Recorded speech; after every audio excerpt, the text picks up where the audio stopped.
Welcome to Fenway Park as the fans festive on Yawkey Way. Game one of a three-game series between the Tampa Bay Rays and the Boston Red Sox. Welcome inside the broadcast booth, everybody. I'm Don Orsillo, as always, joined by Jerry Remy. Welcome to Red Sox baseball. Well, the trade deadline has come and gone. Now the Red Sox have what they have for the remainder of the season. Now get a chance to take a look at what they have. Well, they've got a couple of guys up from Pawtucket right now that are going to be playing an awful lot. Last night, Jackie Bradley Jr. and Rusney Castillo played very well for the Red Sox. First, Jackie Bradley off a very tough left-handed sail. Hits that line drive on a breaking ball at center field for a base hit. And Rusney Castillo hits the back wall in center field on a pitch from Matt Albers. And so these guys are going to get plenty of playing time the rest of the time. The Red Sox have to find out what they have in them and also showcase them to other ball clubs. Let them know they've got a couple of good players in case in the offseason they become trade bait. So, but it's time now to act. You know, I think, you know, Bradley has proven it at the minor league level. He's got to come show it at the big league level. And Castillo, the same thing. They're back in there tonight as the Red Sox take on the Rays, back in the American League East again. We're back with more right after this.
Three-game series between the Red Sox and the Tampa Bay Rays. Welcome back inside the broadcast booth, everybody. I'm Don Orsillo. Well, last year the Red Sox finished last, and we're hoping to improve on that this season. Right now, the Red Sox, the trade deadline has come and gone, find themselves in last place again and kind of looking up, trying to figure out what they have right now. Gary Streisky. Today, the general manager spoke.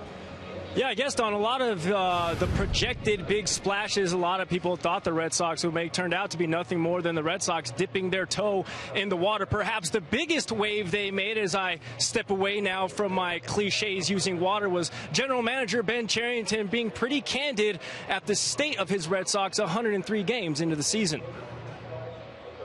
We were wrong at the beginning of the season as to what this team could do. And so we've got to figure out, you know, we've been in the process of trying to figure out why that is, and we've got to fix it, and we've got to play better baseball. We just haven't, you know, the play hasn't been nearly good enough. So, Don, we're pretty much going to see the same contingent of these Red Sox, minus now the addition, or excuse me, with the addition of Ryan Cook, who the Red Sox acquired from the Oakland Athletics on the trade deadline for the next 59 games left in this Red Sox season. All right, Gary, thanks very much. Erasmo Ramirez on the mound tonight for the Rays. He is 8-4 with a 3.74 ERA. Eduardo Rodriguez, fresh off a very good outing against Detroit. He's 6-3, looking for his 7th win. We're back with the first pitch right after this.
Boat Fair now at Southwest.com. Welcome back to Boston and to Fenway Park as the Red Sox and Rays begin this weekend series, and the Red Sox play the finale of their homestand here, wrapping up a lengthy homestand with the 3 games beginning with the Rays tonight. The American League East right now has the Rays 7 games back, and the New York Yankees heading into this series. They're a game under 500 and still very much in the wild card mix. Red Sox 45-58, 6 less wins than the Tampa Bay Rays heading into this series. And Jerry appears the Rays have done a lot with their pitching more than anything else. Yeah, it really has been their pitching that's carried them all season long to be 1 game under 500. And the offense has struggled all season long. They do steal bases. That's part of their offense. But it really has been their starting pitching in particular that has been very, very good. And getting Matt Moore back as part of it. We'll see him tomorrow in game 2 of the series. As we take a look at the wild card situation right now, the Rays are 3 games out at the moment, as American League East well represented with the Orioles and Blue Jays right there as well, with the Twins in behind the Angels. So right now, Kevin Cash coming into this series hoping to continue their winning ways, as the Red Sox today in the trade deadline did make an acquisition. As today the Red Sox acquiring Brian Cook from the Oakland A's, spending the bulk of the year at AAA. But the Red Sox seen him in the past with the A's. The Oakland A's received a player to be named later and or cash. As a look at his numbers in 5 major league seasons, 212 games for Cook, a guy who could help out the Red Sox in relief, as the Red Sox also adding Gene Machi, who will be in the bullpen tonight for the Red Sox. So one move today, and not a lot of activity today, as it turns out, for the Red Sox. No, it was not surprising either. I don't think anybody really anticipated there would be huge moves for the Red Sox today. There was some talk about Mike Napoli being attractive to other ball clubs, but as Ben Cherington said in his press conference, and we'll run some of that a little bit later in the show, the fact that there was nothing out there that jumped out at him that was going to help this club in moving forward. So basically no deals were made. Napoli remains. Some question about Koji Uehara. Would he be a guy with the 1 year left on his deal that could help somebody out? That may be a possibility, but virtually nothing happening today on that front. And the Red Sox with virtually the same team they had here last night. The one change, Jerry, though, is you get a situation now where both Hanley Ramirez and Pablo Sandoval not in the lineup tonight and day to day. Yeah, Hanley last night, first of all, Sandoval taking a swing. This was kind of weird, a swing, and he got hit right in the forearm of the wrist area, and that was bandaged up pretty good today when he came into the clubhouse. And Hanley with a couple of foul balls off his shin last night, so he is out of the lineup tonight. So a couple of major players in the Red Sox lineup not available to at least start the ball game. Well, the Red Sox have taken the field, so let's check out the visiting Tampa Bay Rays starting 9. It's brought to you by your New England Chevy dealers. Leading it off is Brandon Geyer. He's in center field with Steven Souza Jr. in right. Evan Longoria at third base with Logan Forsythe at first. Joey Butler is the DH with Asdrubal Cabrera at shortstop. Tim Beckham at second base bats 7th. Mikey Matuk in left field just called up today. He bats 8th with Kurt Casale doing the catching and batting 9th.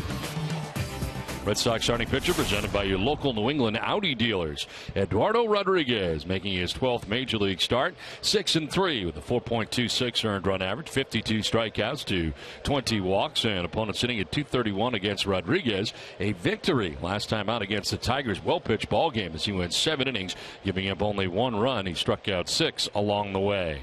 The Red Sox defense is brought to you by Southwest Airlines, and they are 10th in the American League with 61 errors on the season.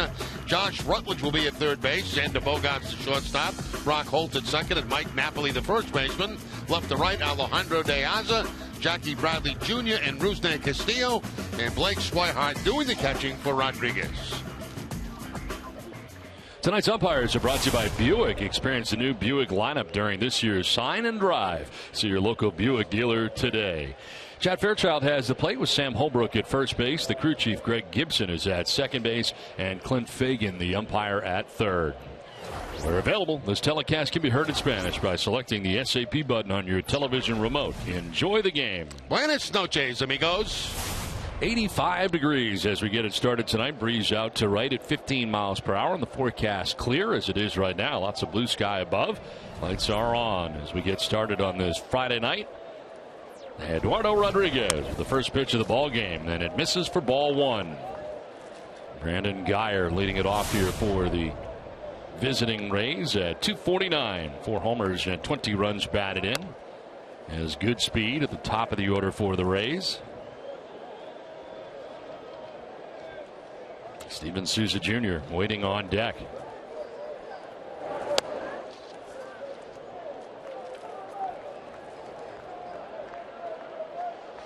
Look at the arsenal for Eduardo Rodriguez. 75% fastballs. There's a fastball for a strike at 94 miles an hour. Of course, she came over at the trade deadline last year for Andrew Miller from the Baltimore Orioles organization. And a leadoff walk here for Brandon Guyer. Got to be careful. He's got good speed. That Guyer with 10 steals on the season has been caught twice. And as I mentioned, the Tampa Bay Rays are second in the league in stolen bases, second to the Houston Astros. So Guyer on for Steven Souza Jr., who's got some pop. 15 home runs on the year, 33 RBIs, and a 209 average.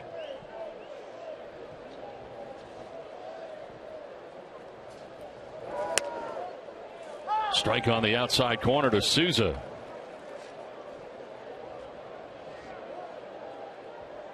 He is first in home runs for Tampa Bay coming into tonight's action. Third in RBIs on their club. Kind of a down year from a home run power perspective for Evan Longoria, who has 11 home runs. He does lead the team in RBIs with 44 in his 3 spot as he waits on deck.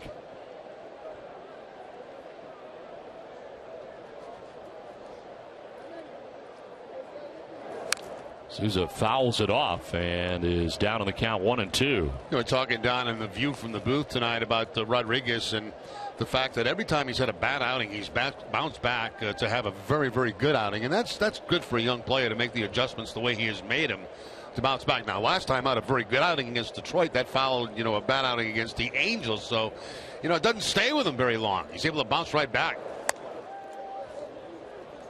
Pretty unusual for a young guy, isn't it? Yeah, I can remember being that young at one point in my life and, go into a slump and you just stay there. It just gets you down and you can't let that happen.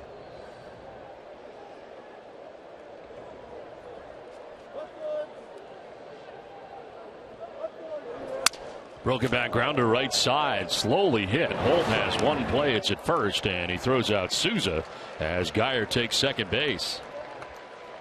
Yeah, Brock Holt making the right play there. I think, at first it looked like maybe if he rushed, he could have got the lead man at second base, but no need to rush and force a bad throw.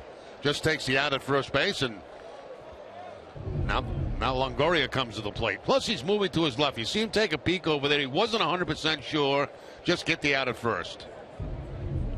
So one down, Guyer in scoring position. Brings up Evan Longoria. Pickoff play at second, and just back is Guyer. Wow, that was close.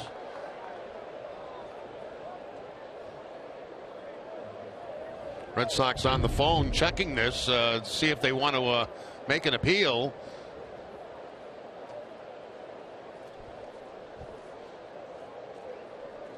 Ooh, boy, that throw was right on the bag, right on the money.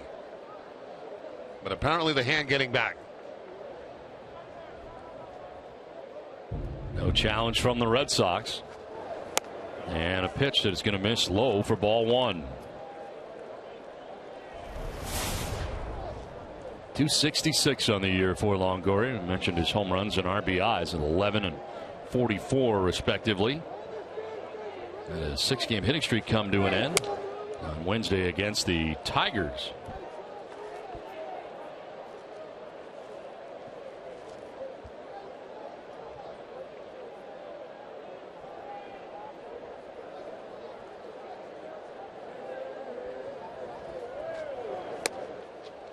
Strike call right at the bottom of the zone, and it's 2-1. Not the kind of 2-0 pitch that Longoria wants to swing at right there. A fastball down and away.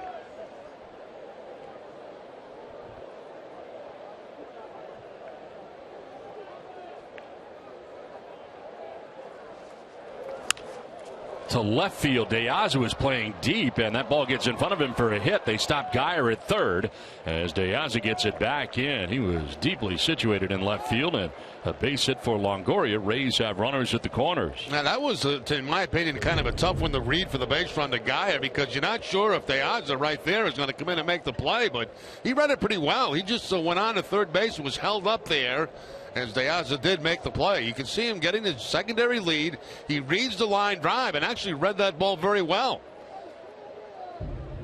but still could not score from second base because it was too shallow. So first and third, one down. Logan Forsythe, the batter, batting out of the cleanup spot for Tampa Bay. And there for strike one. 283, 11 homers and 42 runs batted in. Pretty versatile guy, a lot of time at second base, moving over to first base right now. And a foul at the plate has him down 0-2. They got a piece of Blake Swihart. Change up that time from Rodriguez. First change up he's featured tonight in the game. First time that any of the Rays have faced Rodriguez. Talking about the versatility of Forsythe. He's played in 101 games.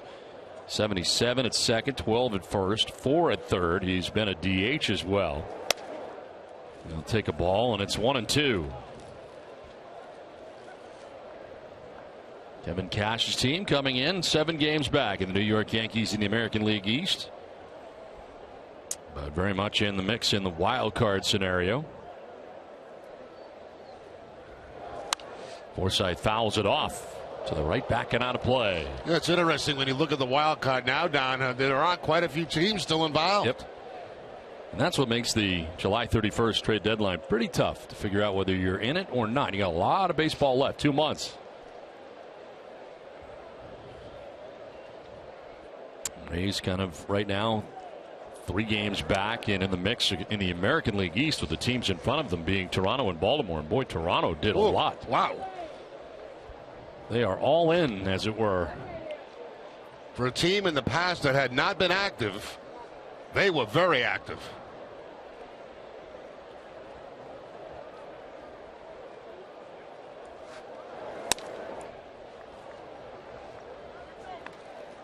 Seventh pitch of the at bat coming up here to Logan Forsythe.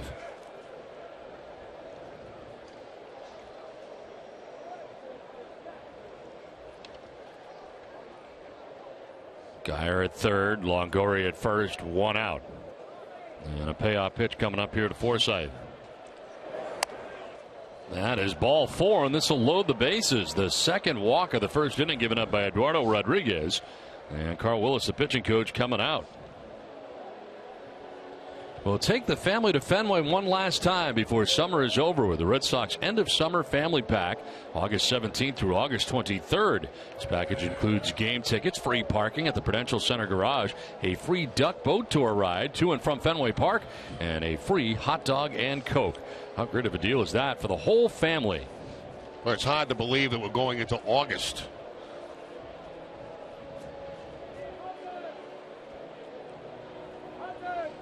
But the problem is we don't have any spring.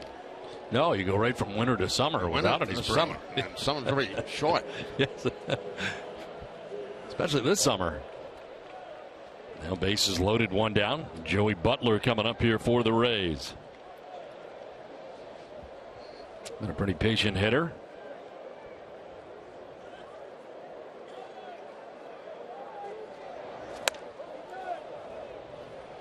Rodriguez falling behind. 289 for Butler, 6 homers, 21 runs driven in.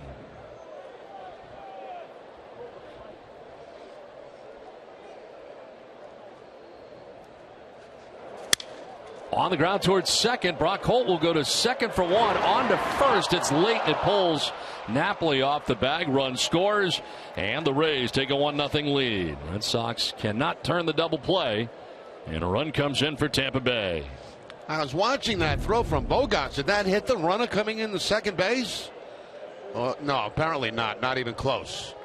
Just a high throw from second from Bogaerts, and I think even a throw on the money would not have been in time at first base.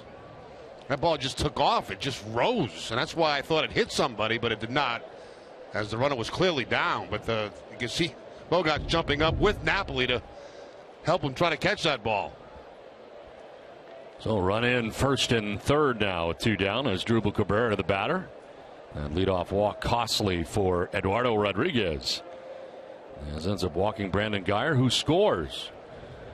Rodriguez has walked 2 here as part of the first inning.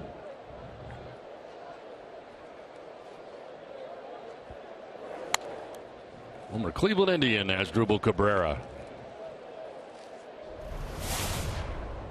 231, 6 homers and 24 runs batted in. Against the Red Sox this year in 9 games in the season series. He's hit at .382.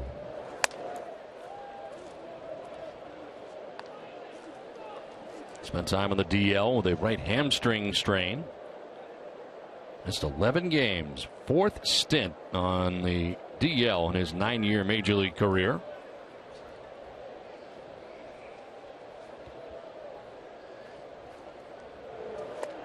Fooled on the 2-0 pitch, and it's 2-1.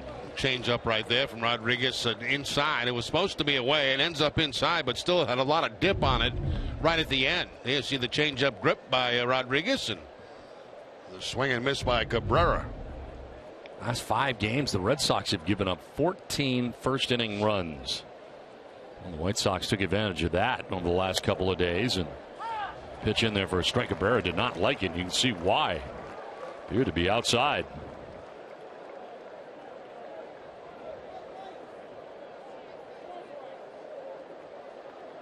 Longoria at third, Butler at first base. A run in with 2 outs. And a ground ball down to third. Rutledge will go across the diamond to first. Throw off the mark, but Napoli will apply the tag that ends the inning. Rays strike first, take a 1-0 lead.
Lineup is brought to you by your Eastern Hyundai dealers.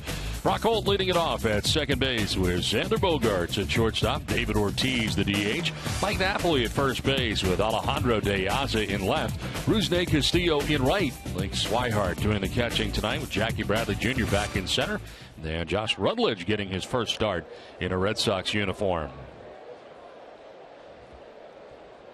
Holt leading it off with the Red Sox trailing 1-0 here in the bottom of the first. The Rays starting pitcher presented by your New England Nissan dealers. Erasmo Ramirez 23rd appearance, 16th start, 8-4 with a 3.74 earned run average. There's a liner caught at first base by Forsythe. The Rays defense is brought to you by DraftKings, and they are 6th in the American League with 57 errors on the season. Evan Longoria will be at third base as Drupal Cabrera the shortstop. Tim Beckham at second, Logan Forsythe the first baseman. Left to right, Mikey Matuk, Brandon Geyer, and Steven Souza Jr. and Kirk Casale doing the catching for Ramirez. One down here in the first inning for Xander Bogaerts, hitting at .316 coming into tonight's game. And Xander taking a strike over the outside corner. He was 3 for 4 in last night's game with an RBI. 3 homers, 48 runs batted in to go along with that .316 average. Oh, strike call. Maybe too low. 0-2. Fastball right down around knee high. Let's take a look in the Amica pit zone.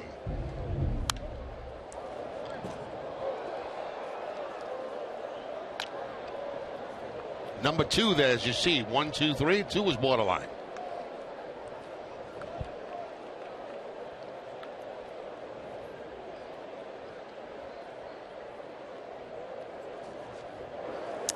This one will get away, and it is 1-2 to Bogaerts. Red Sox basically, you see fastball, slider, changeup from Ramirez.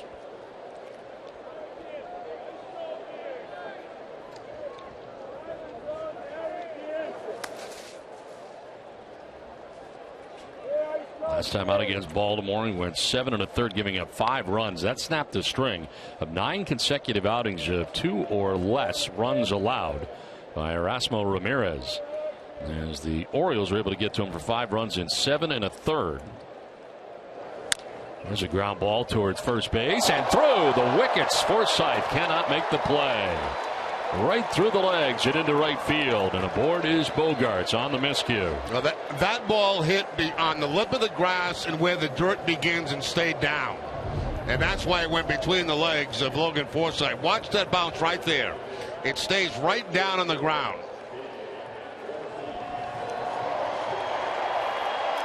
I mean, he's expecting that ball to bounce up about belt high. Instead, it hits the lip of the grass and just stays down on him.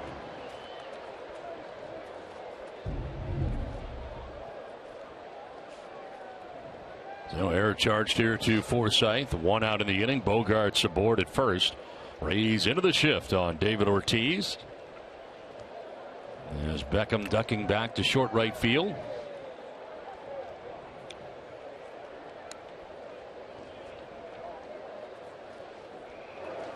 And Ortiz takes strike 1 on the outside corner to Big Papi. 247, 20 home runs and 58 runs batted in for David.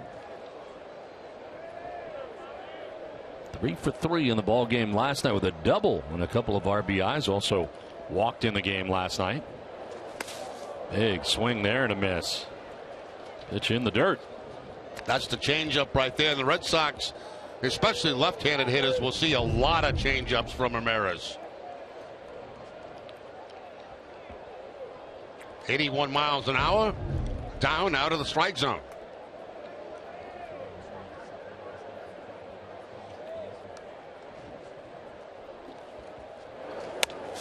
Snap throw to first, and Bogaerts able to get back. Sally trying to use David Ortiz kind of as a screen there and throwing to first base. That's why once you get out in your secondary lead, you got to be ready to get back to first base, especially with those left-handers up, because those catchers love to throw behind left-handed hitters.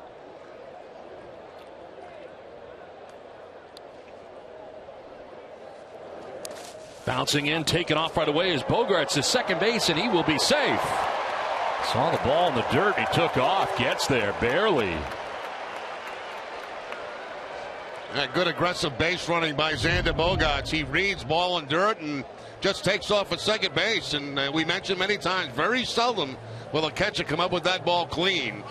And Bogaerts just barely getting. That foot actually went over the front part of the bag. Watch him go over the front part of the bag, and the tag became very close. And if Cabrera keeps the glove on the leg all the way through, he probably would have been out coming up off the bag.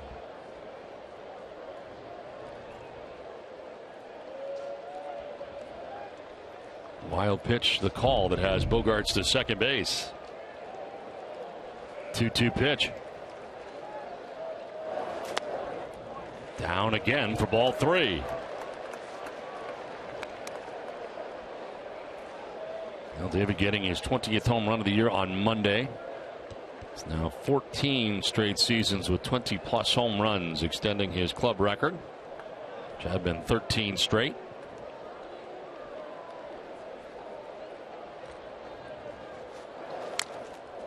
Fouls it off at the plate, off the catcher Casali.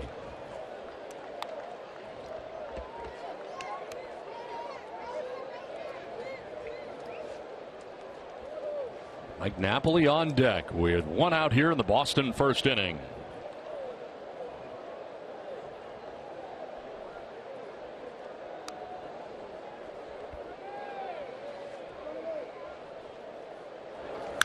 On the ground into the shift. It's Beckham with a bobble. His long throw will be late. Ortiz able to beat it out. And the defense has been a problem here for the Rays in the inning. Now, usually defense is not a problem for the Tampa Bay Rays, but it certainly has been here in the first inning. Kevin Cash wants a little time here to take a look at this play at first base.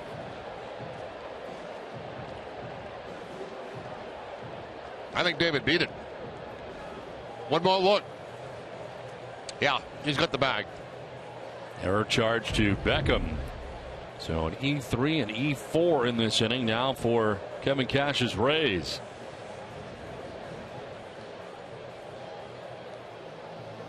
Well, David Ortiz had something similar last night in the ball game where he went down that third base line and put those arms up like he was going through the finish line when he got to first base.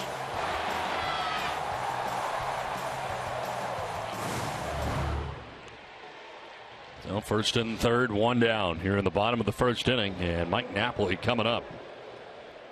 Napoli moving up in the order with both Hanley Ramirez and Pablo Sandoval out of the order. Napoli batting cleanup tonight.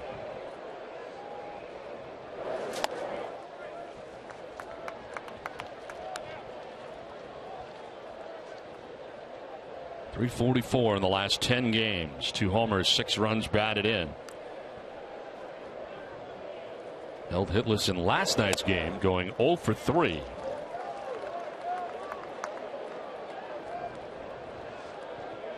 Tenth time that Napoli has batted cleanup on the season.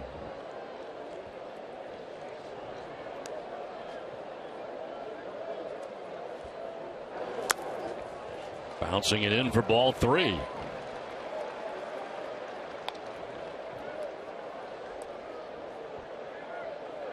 Even split right now for Erasmo Ramirez. 18 pitches, 9 strikes. He's not had much help from his defense, though. 2 errors in the inning by the Rays. And he walks Napoli on 4 pitches. So bases loaded now on 2 errors and a walk. Now, these are the kind of breaks the Red Sox have to take advantage of here early in the ball game. 2 errors, a walk, and got to put some runs on the board big time.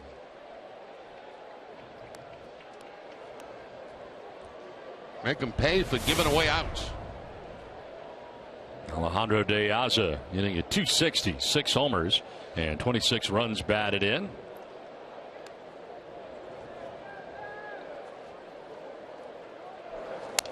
Tried to hold up. Did he go? Yes, he did, as they check with Clint Fagan, third base umpire.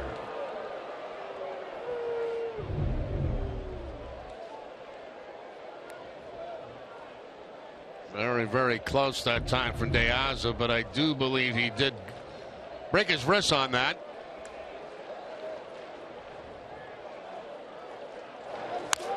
On the ground, foul into the Red Sox dugout. And De Aza quickly down 0-2. Career .314 hitter with the bases loaded. Does have a grand slam in his career. He is 1 for 4 with 4 RBIs this year.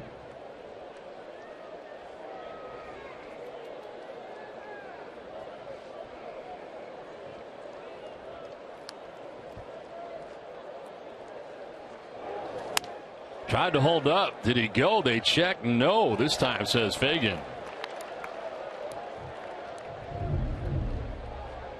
A little test for the third base umpire.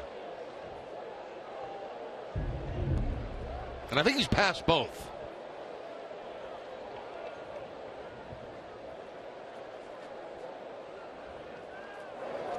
Now De Aza lines it into right field for a base hit. Bogart scores, and the Red Sox tie the score 1-1. Alejandro De Aza got down the count and drives in a run with a base hit to right. He tried the breaking ball on him, and it didn't work. De Aza ready for it and lines it hard into right field for the base hit. One base at a time for the Red Sox as Ortiz will stop at third base.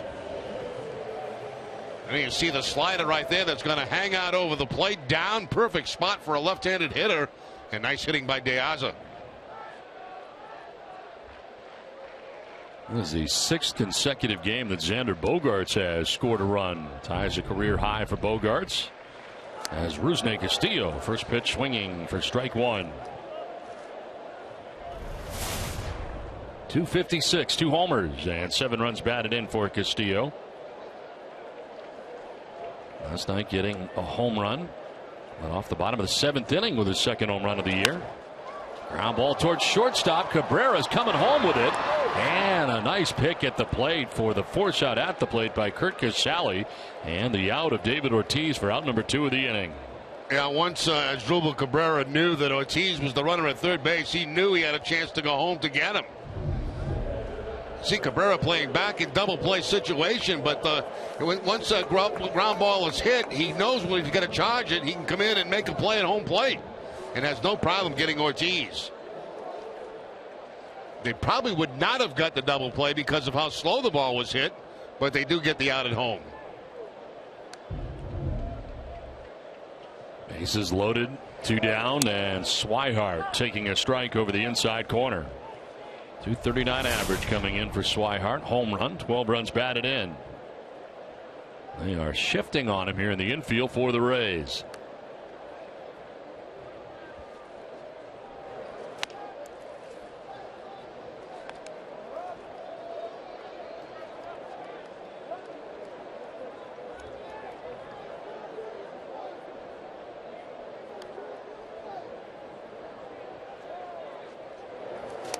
Swing and a miss on a pitch headed down, 1-2. That's that changeup again. Very good changeup for Ramirez. This one dipping down and out of the strike zone. Tough pitch to lay off.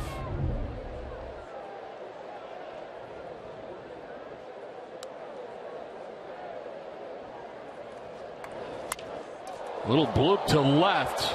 Matuk coming in. It's going to fall in front of him for a hit. It's going to score 2 runs. Napoli first, then De Aza, and the Red Sox take a 3-1 lead on a bloop hit to left field for Blake Swihart. Isn't that a beautiful thing? You couldn't have thrown it out there any better than that. Ramirez makes a pretty good pitch. They actually get inside. They jam Swihart, but he just flips it out toward left field, and it hits green. And when it hits green, 2-run score. The Red Sox do take advantage of the miscues here in the first inning. First and second, 2 down. Jackie Bradley. He will take strike 1. High fastball there to Bradley.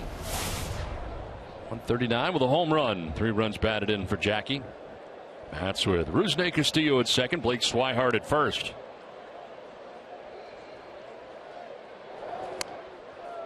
And it's already on the fastball that time, 0-2. Erasmo Ramirez in the rotation since May the 14th after starting the year in the pen for Tampa Bay. Foul tip for strike 3, but the Red Sox score 3 times, take a 3-1 lead after 1.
like Zach Brown and James Taylor at Fenway. Visit aceticket.com. Ace Ticket, it's more than a ticket.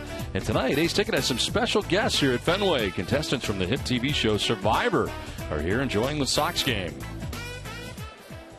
Well, the Red Sox with a 3-1 lead now for Eduardo Rodriguez. I wouldn't last one episode of the Survivor. I wouldn't last 10 minutes on the island. No, you especially. No. No candles allowed. No.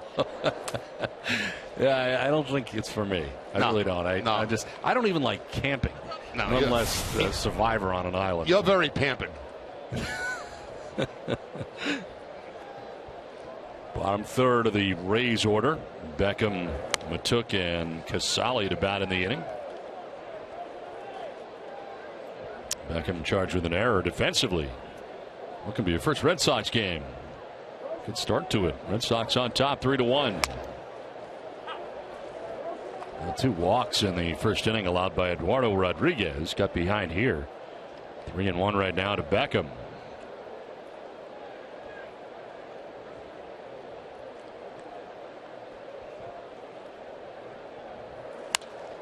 Out ahead of this, fouling it up into the top deck.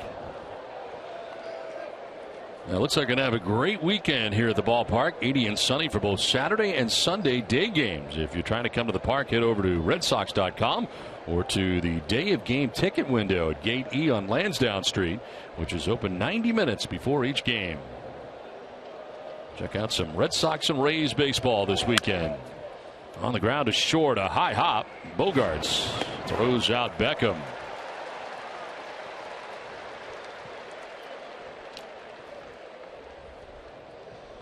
So 1 down here in the second inning brings up Mikey Matuk, called up today. 150 average on the year, 2 homers and 3 runs batted in.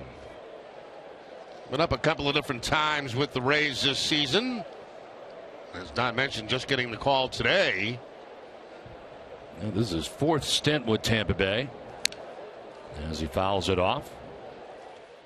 3 for 20 in 10 games with Tampa Bay. 5 games started, all coming in center field until tonight, which he starts in left field upon his return from AAA Durham. He's last year's team MVP for the Durham Bulls.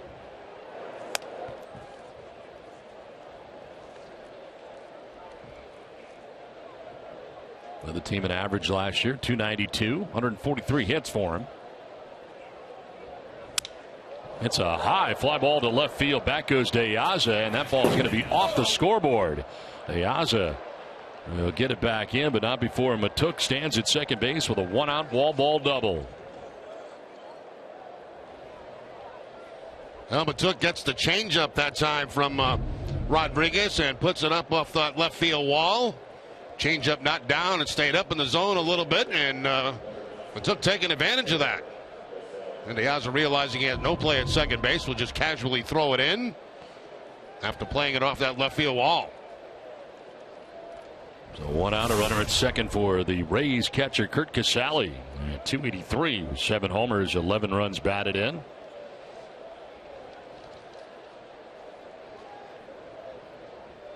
Casali with 2 home runs in consecutive games, back-to-back Monday and Tuesday against the Tigers. 2 home runs on Monday, 2 on Tuesday. Now 7 on the year for the Rays catcher. Liner to left center. De Aza on the run will get there. Good run and catch. Alejandro De Aza able to flag that down for out number 2. Yeah, very good speed in the outfield tonight for the Red Sox with De Aza, Bradley Jr., and Castillo. See De Aza where he's playing too. He's really shading him towards center field. And really takes extra bases, probably takes a double away from Casali by being positioned correctly.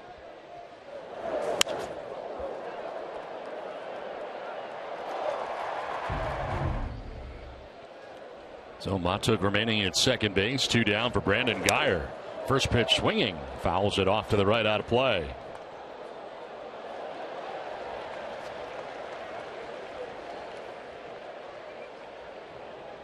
Guyer, another guy pretty versatile as far as the outfield goes. He's played 25 games in left, 11 in right, 10 in center. Most of his time coming against left-handed pitching. Down the right field line. Castillo on the run, but that's going to be a foul ball. Looked like could be trouble if it got in, but it ends up in the first row. Not much foul territory, obviously, down that line, and that went in the first row of the stands.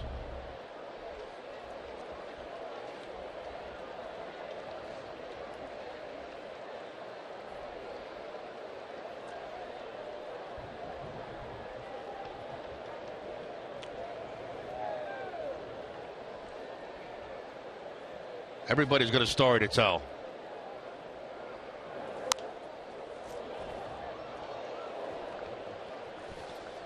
Well, attention Red Sox Nation, there's a reason why the Boston Red Sox and the rest of America run on Dunkin', because our coffee is consistently smooth and delicious. Dunkin' Donuts coffee, the #1 coffee in New England. The Boston Red Sox run on Dunkin'. Took it second base with 2 down. He's got a good sized lead out there at second base, as Geyer takes a pitch inside.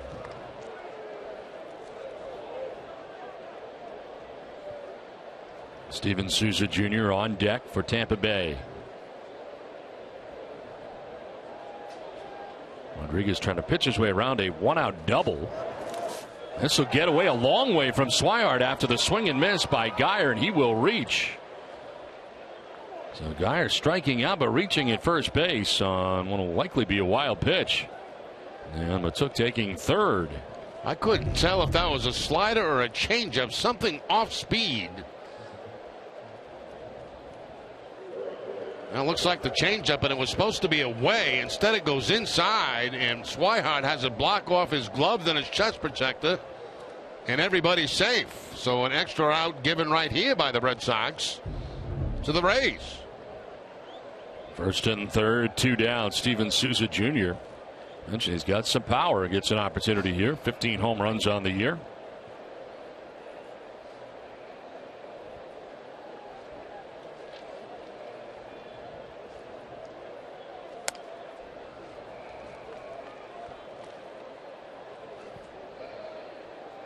Seven of his last 8 home runs have come on the road. Some tough numbers with runners in scoring position, with an opportunity here with first and third, 2 down.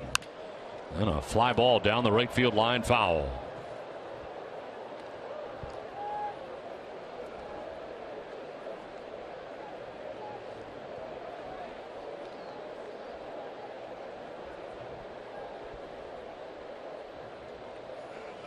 Two hits so far for Tampa Bay. Longoria with a single to left in the first. Mikey Matuk with a double in this inning, now at third base. On the corner for strike 2. Benefit of the doubt there for Rodriguez.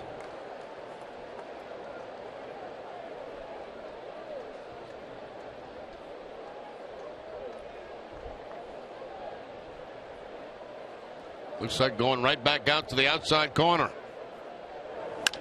And it's on the ground left side. Rutledge charging in on the run, and the throw is going to pull Napoli off the bag, and the run scores. Tampa Bay back within a run. It's now 3-2. Well, there's that extra out again, coming back to bite the Red Sox.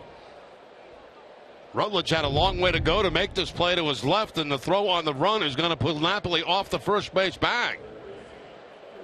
See that grip that he had on the baseball, trying to get rid of it as quickly as possible. It was almost like a changeup grip on a throw to first base.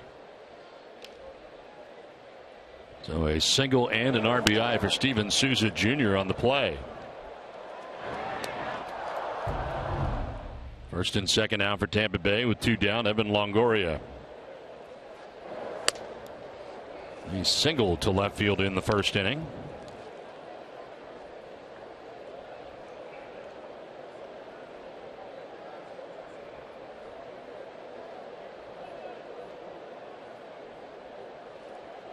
'50th pitch already for Rodriguez on the night. That's an inning and 2/3.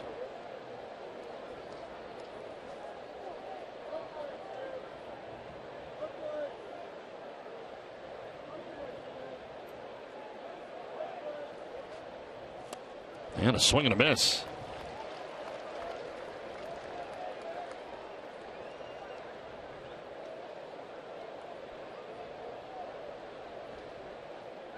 Longoria with a single in the first inning. One of 3 hits now for the Rays.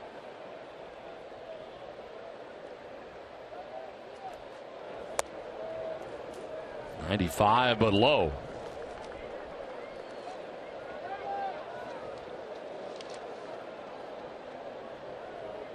Rodriguez walking only 1 in his outing last time out. Walked 2 in the first inning tonight. Well, Longoria fouls this down the right field line out of play. A lot of pitches early in this one now for Eduardo Rodriguez.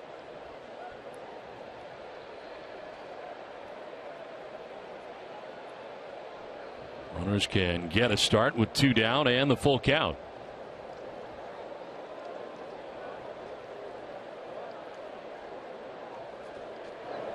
And Longoria takes ball 4 on a very close pitch, and Rodriguez does not get credit for it. That'll load the bases. Carl Willis coming back out again. We've seen him twice now in this game.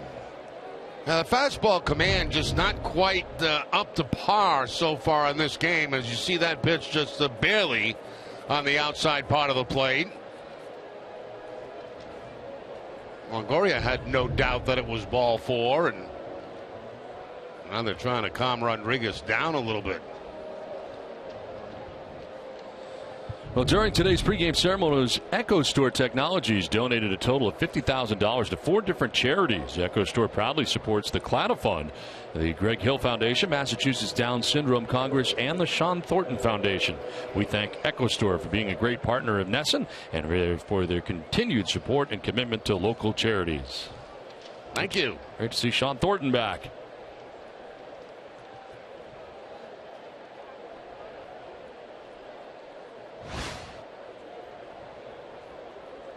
Logan Forsythe, the batter, with the bases loaded. He will take strike 1. Very similar to the pitch that he did not get the call on.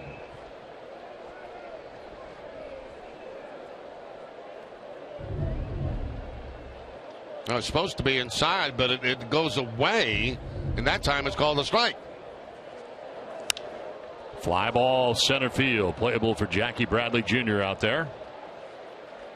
He'll make the catch. It ends the inning. Rays get 1 back. It's 3-2 Red Sox after an inning and a half.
Geico will highlight the 1975 Red Sox in honor of their 40th anniversary and their 104th game of the 75 season. Red Sox beat the Tigers 3-2. Bill Lee threw 10 innings and got the win for the Red Sox. With 10 innings of Bill Lee, and he's still pitching. Josh Rutledge getting his first start in a Red Sox uniform, coming into each of the last 2 games for Pablo Sandoval. Now a little pop-up in foul ground for Forsythe, who will make the catch for the first out of the inning. Rutledge coming from the Angels for Shane Victorino. He's out number 1 here in the bottom of the 2nd inning. Well, shop at Jordan's Furniture now, and you'll receive a credit that's equal to twice the amount of the mass sales tax. Save 12.5% on your purchase now through August 14th. Visit Jordans.com for details. 1 out here in the 2nd inning for Brock Holt. He lined out to Logan Forsythe at first base in the 1st inning.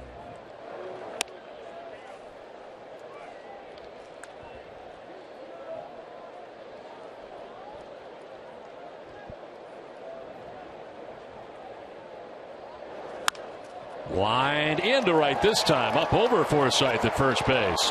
Holt's thinking too as Souza Jr. goes to get it, and Brock into second base easily with a 1-out double. Yeah, Brock doing that on a changeup that time too from Ramirez. Changeup that gets a lot of the plate and stays about knee high, and as soon as that ball leaves contact, you know, Brock's thinking 2 bases. From the location where he sees the outfielder and where the ball's hit, he knows he's got a legitimate chance of 2 right there. Still goes into the slide and no problem getting into scoring position with 1 out. 1 down, Holt at second base, and Xander Bogaerts the batter, reaching on an error in the 1st inning. Xander would come around to score the first Red Sox run. Boston scoring 3 times in the bottom of the 1st inning against Ramirez.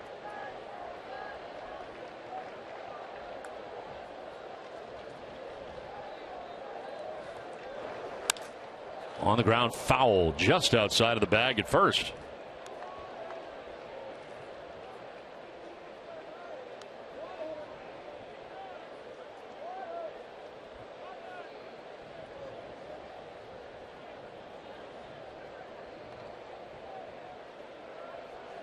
Red Sox with a win last night against the White Sox in the finale of that 4-game series, snapped the 3-game losing streak.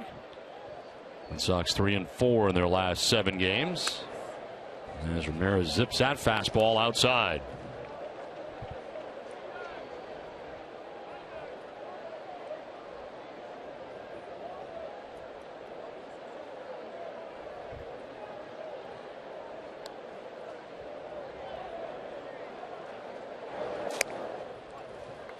Just low, 2-1, and 40 pitches now for Erasmo Ramirez.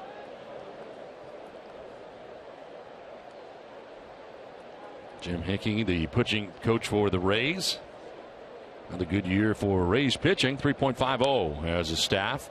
They're 3rd in earned run average in the league, only behind Oakland and Houston as far as pitching goes. And Chris Archer, a big part of that.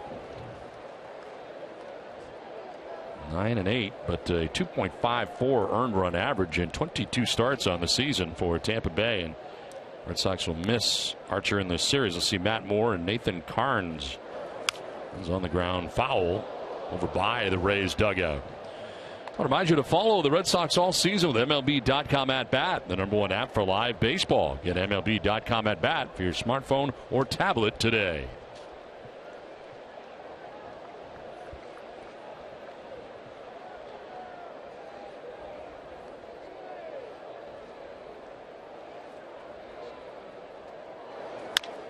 On the ground back to the mound, Ramirez, who will go to first base for out number 2 as Holt takes third base.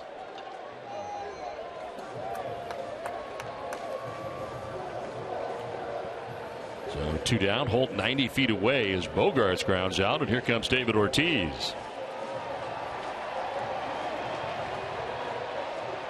David reaching on an error by Tim Beckham, the second baseman who was positioned in short right where he is right now. Going back into that shift formation on the right side.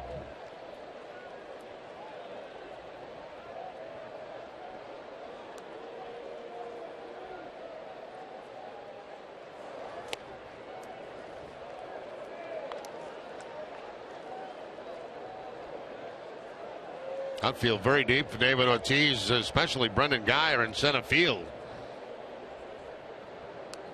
Steven Souza Jr. very deep. Big swing there on the fastball that was up, 1-1.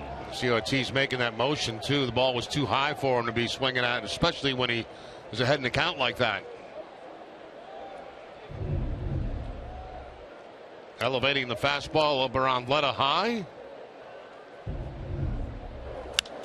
Takes it the other way. Matuk going back onto the warning track to make the catch in front of the wall. David gives it a ride, but he's out number 3. Red Sox leave Holt at third.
Gary. Guys, these 90-degree days is perfect timing for, yes, the ALS Ice Bucket Challenge to come back. It's back, version 2.0, hanging out with Pete Frates' younger brother, Andy Frates. Unfortunately, Pete and the fam, they couldn't be here. They were here earlier today. But, Andy, you guys raised over $200 million fighting the cause last year. It's back. What are the goals this year? You know, Gary, you're right. 90-degree days, perfect day to kick off the Ice Bucket Challenge. So, yeah, Pete came back today. We did it right in front of the Green Monster again with Poppy, Hanley, all the guys. And our goal is just to keep the momentum going from last year. You know, the show last year wasn't just a flash in the pan. And, you know, hopefully raise 200 million again. Fantastic. Before the game, John Farrell, every single member of the Boston Red Sox was out here at 2:30. They were essentially the first ones on day one to kick off version 2.0 of the ALS Ice Bucket Challenge. How cool is it? Obviously the partnership with the Red Sox, but really not just New England. I mean, this is a global thing that's ready to take over again. That's right. And when Pete addressed the crowd today, he said, "Hello, Red Sox Nation and global Earth." So he knows what he's got going with the Ice Bucket Challenge, and we're just looking forward to it coming back. The Red Sox kicked things off today, not only doing the Ice Bucket Challenge, but donating $100K to the ALS Association. So we can't thank them enough. They've been with us since day one, so it's really, really cool to see. Last question for you. We all know why he does it, obviously to raise awareness, to raise money. But how is your brother able to do it, man? He's still living with this. He's mustering energy every single day to be at the forefront of this great cause.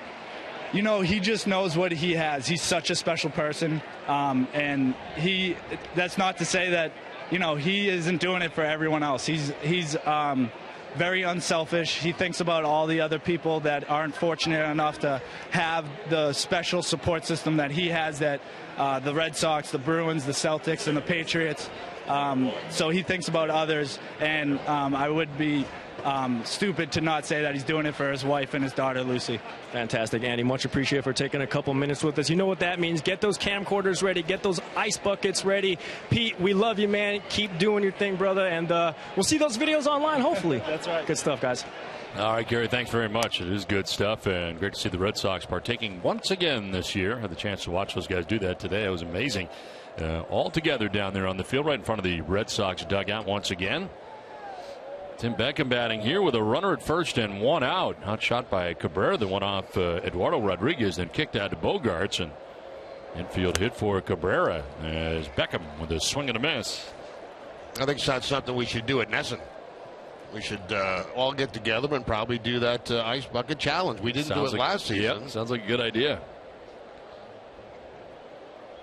Sitting in the clubhouse, and Hanley Ramirez came in and got me today. Didn't get me. He picked up an empty one, and I thought I was going to get it. And I got the suit on. I said, what am I going to do for the game? You know, I'm thinking. This is right back at Rodriguez again. Composes himself and fires to first base for the out. They do get Beckham as Cabrera takes second base. And a few hot shots right back at him, and they're going to check on him. Brad Pearson coming out with John Farrell to check on Rodriguez. Yeah, they're using Rodriguez as sitting for target practice. And up on his hand, it looked like that time. Get another look from a different angle.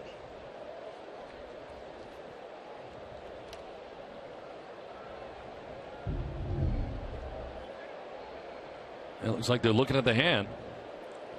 It is the right hand, the glove hand for him. So that's a good thing.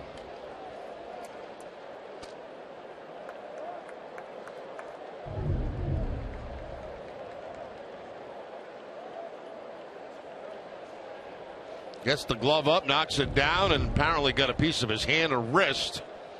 But no problem for Rodriguez. So Cabrera at second base, 2 down. Mikey Matuk now the battery doubled and scored in the second inning. 4th stint of the year with Tampa Bay, called up from Durham today.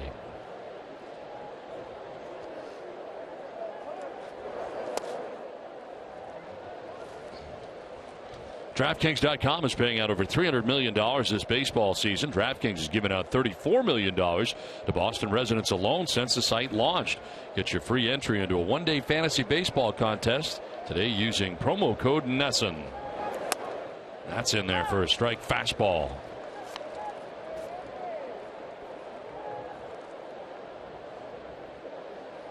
Eduardo Rodriguez giving up a run in the first, a run in the second. Rays have a runner at second base right now and in scoring position with 2 down. Bouncing in and nicely blocked there by Swihart. That ball bounced right up to his throwing hand and was thinking about making a throw to second base. Hit the glove twice.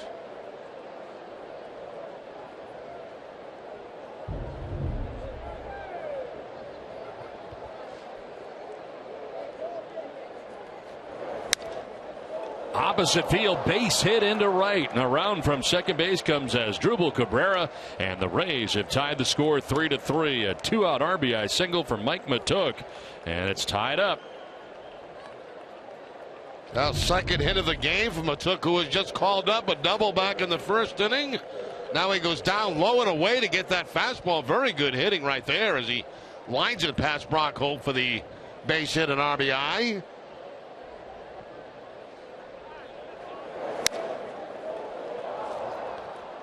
So nobody can take control of this game early on, as it's all tied up at 3. 2 down, Matuk at first base, and Kurt Casale, the batter, lined out to the left fielder De Aza in the second inning as they check on Matuk at first base.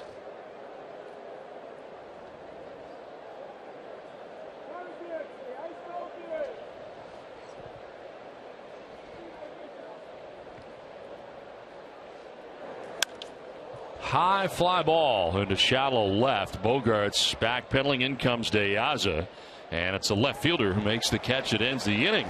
Rays get another run, tie it up 3-3 through 2.5.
Time for you to tweet your strongest fan photo. Use hashtag NESSANDataStrongFan, and you just might see yourself in an upcoming broadcast. Tweet your photos now. Brought to you by T-Mobile. Game tied 3-3 as we head to the bottom of the third inning at Fenway Park. Mike Napoli leading it off against Ramirez. Gave up 3 runs in the first inning. And a ground ball back up the middle. Shift is on. It's Beckham, the second baseman, on the left side of the infield. A wild throw. And Napoli will reach at first base right off the front of the Red Sox dugout. You know, we talk about that a lot. It's a lot different when you shift to the other side and you put a second baseman in that shortstop position. That throw becomes very long for him, and sometimes it gets in your head. And that time he just overthrows first base. Not used to being on that side of the infield. His second error of the game. Alex Spear, the Boston Globe, joining us here. And Alex, today the trade deadline came and went. Not a lot happened from the Red Sox perspective. Yeah, not with a bang, but with a whimper in many respects. They were pretty active, trying to see what was out there in the market. You know, looking aggressively at the kinds of the kind of starting pitchers that they're missing right now. Guys who've had pretty electric stuff at the big league level. You know, the Carlos Carrascos of the world and the Tyson Rosses. Guys who are more than strikeout and inning guys.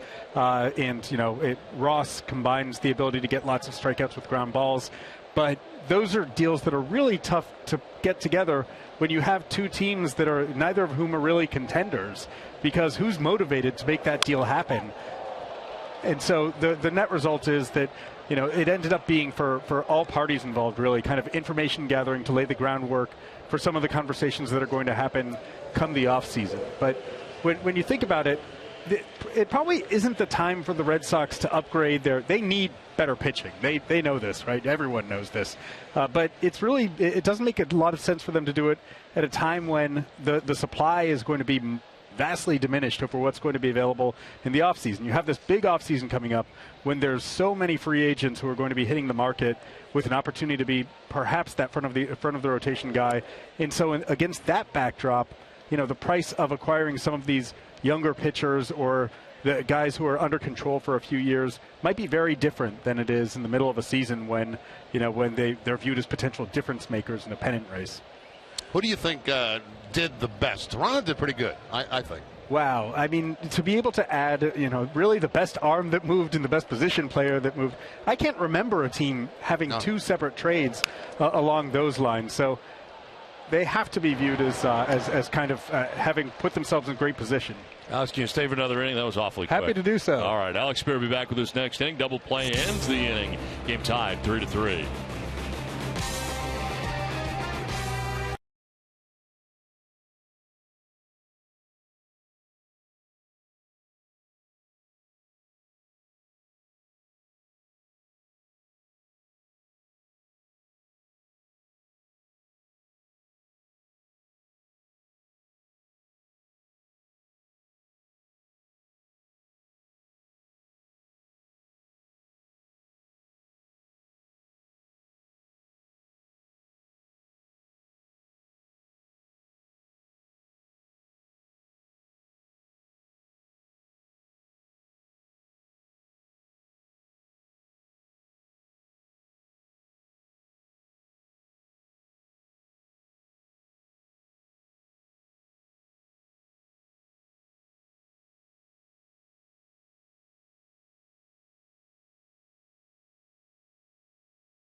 By putting people and communities first, Eastern Bank helps make good things happen. Watch how good things are happening to local people at easternbank.com/goodthingshappen. It's on to the fourth inning as the Red Sox and Rays all tied up 3-3. Top of the Rays order, Brandon Guyer to lead it off, and a strike call. Alex Spear, the Boston Globe, alongside. And Alex, we heard about Cole Hamels forever. From the beginning of spring training till now, not coming to the Red Sox. A situation, do you think, that they were looking for too much from the Red Sox, do you think? I think the Red Sox felt that way, obviously, insofar as there wasn't really a match. At the end, I'm not sure how much the conversation, how much the Red Sox were engaged in conversations as the Phillies got close to making that deal, because Hamels did have the Red Sox on his no-trade list. That doesn't mean that he didn't want to go there, but it added a layer of complexity to things. And it sounds like there have been reports, I think Rob Bradford had said this, that the Astros, for instance, were in a position to perhaps acquire Hamels, and that he kind of let the Phillies know, yeah, I'm not really interested in going to Houston. And so once you realize that, then you only have so much time before the deadline to move the guy. And so they seemingly wanted to focus at the end mostly on the teams that didn't have that extra layer of complexity. But I do think that it was kind of difficult to find common ground between the Red Sox and the Phillies throughout the course of that process, obviously, because there wasn't a deal between them. But I think that, for starters, there is the whole question of Hamels being that guy who's in his 30s. He's been amazing through his career, but in his 30s, he has more than 2,000 innings on the arm. And, you kind of see with a guy like Cliff Lee, someone who, even with a perfect delivery, has that invisible cliff kind of looming somewhere around that point in their career. So there's a little bit of caution that you probably want to exercise, even with a guy who's been a top-of-the-rotation guy for years and years and years. Eduardo Rodriguez walking his fourth batter of the game. It's time now for tonight's Dunkin' Donuts poll question. Did you expect the Red Sox to be more active at the trade deadline? Text 1 for yes, text 2 for no. Text your answer to 536-536. Message and data rates may apply. One message per vote. Visit NESN.com/terms for terms and conditions and privacy policy. As a pitch will miss outside here from Eduardo Rodriguez. Well, now you get the last 2 months of the year. I guess we're going to see some of the guys we've heard about from the farm system. Yeah, this is actually kind of a valuable time for player evaluation, and that could take place on a couple of different fronts. Bringing up the Brian Johnsons of the world, giving him an opportunity to kind of start in a normal routine as opposed to that strange cycle where he hadn't really pitched over the course of multiple weeks. And then, perhaps a Henry Owens is going to get an opportunity to make his big league debut, see what he has at the major league level, and also familiarize himself with the big league landscape. Obviously, Castillo and Bradley are already up. It's important for the Red Sox to see if one of those guys represents a solution in probably right field for next year. And then there's also this other interesting question that looms, and it hasn't been dismissed as an idea by the Red Sox yet, namely, will either Pablo Sandoval or Hanley Ramirez play a position other than third base or left field as they've played throughout the season? Because that's been a real problem for the Red Sox. The quality of their defense has fallen well short of what their expectations were entering the season.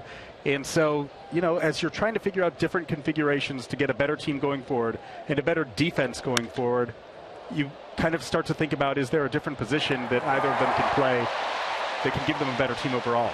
Well, Rusney Castillo able to get back to reel that in as Souza gives it a ride to right field, but Castillo ranging back to make the catch. Well, we mentioned plenty of speed in the outfield tonight for the Red Sox, and on display right there. Very good jump by Castillo. Goes back, never takes his eye off the baseball, especially at twilight right now. It's very tough to see the ball, and is able to make a fine catch.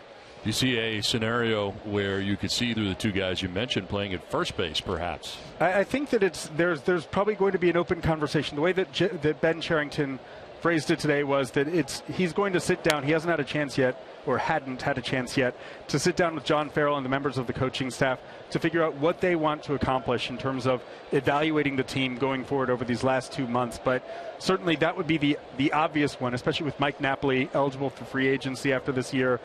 The Red Sox basically have to figure out what to do with those three positions: left field, third base, first base. They have two guys who are under contract beyond the 2015 season, and then the question of Napoli. And so I think that there certainly could be value for approaching an experiment and seeing how either one of those guys looks at first base. But there's also at the same time, that need for Hanley Ramirez is still acclimating to left field. He needs time there too.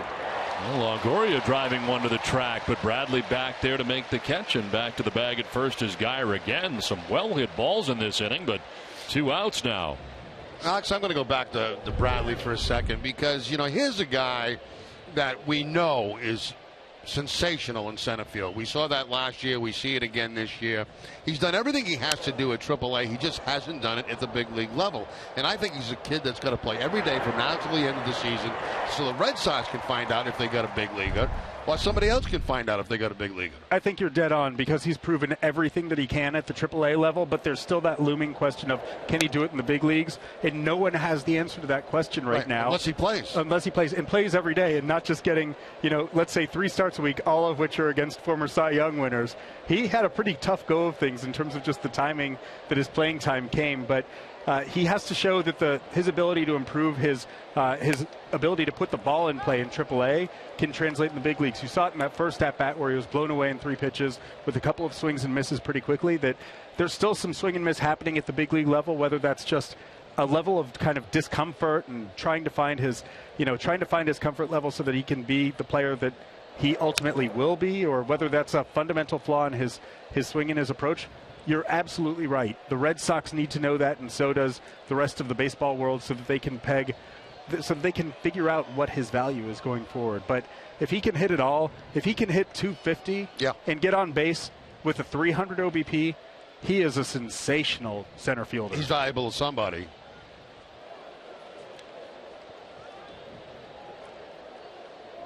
Runner goes, and it's a ground ball towards third base. Rutledge will bobble it, kick it, and everybody's going to be safe.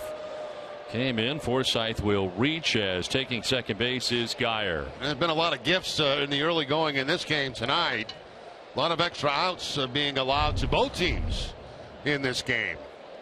There's the charge at third base by Rutledge. It kind of in between hop comes up on his chest, and Red Sox not able to record the third out of the inning. Rutledge is someone who the Red Sox acquired because he has that versatility as well as a right-handed bat, as opposed to the Brockhold. And Brockhold, his pairing with Jemile Weeks, what didn't make quite as much sense because both of those guys were left-handed. Rutledge can move around a bit, but he's played primarily shortstop in his professional career, and so there's still probably some adaptation to third base, to a lesser degree to second base going forward. He's charged with the error. So the Tampa Bay Rays have made 3 errors. Red Sox have just made their first tonight. Runners at first and second, 2 down here in the 4th inning. Joey Butler, the batter. And a swing and a miss for strike 2. How do you think they're going to handle Rodriguez the rest of the way? I know they're very conscious of how many pitches he throws this season, how many appearances he makes. You think he'll be getting an extra day here and there as the season goes on? I think you can see some of that. It would make sense potentially for them to go to 6 starters at various intervals in order to get some of those extra days, and perhaps to skip starts here and there, which is something that they do a lot with their guys in the minor leagues. They'll build in that extra downtime and just have it scheduled in that, okay, you're going to get skipped in this turn. Brian Johnson has had it a couple of times this year in Pawtucket. He, of course, had it while he was up on the big league roster as well. We saw it in 2012 to a degree with Felix Doubront when he was skipped a couple times down the stretch. But I do think that this is a big deal for him to be able to pitch through the end of September, because that's the foundation that you want to build. Remember, he's still really young. He's 22 years old. He's taking on an innings load that they rarely entrust to guys that age because he moved so quickly up to the big leagues. Usually you're still dealing with a 5-month season at that age. He's accelerated that development a little bit. Picks up the outside corner for strike 3. Alex Spear, thanks for stopping by. Great to see you. Great to see you guys. Thanks very much. Game tied 3-3.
simpler means finding new technology that puts your needs first. See what's new at easternbank.com. Here, your first Eastern Bank.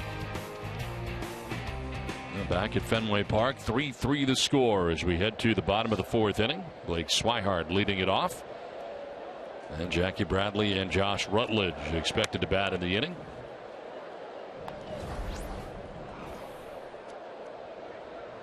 A lot of pitches for Eduardo Rodriguez for the first 4 innings, 91.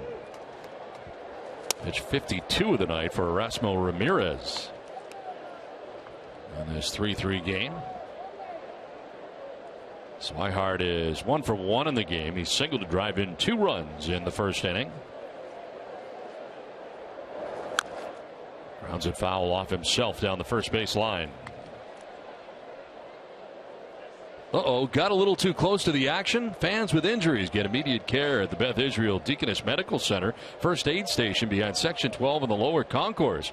Beth Israel Deaconess Medical Center, the official hospital of the Boston Red Sox.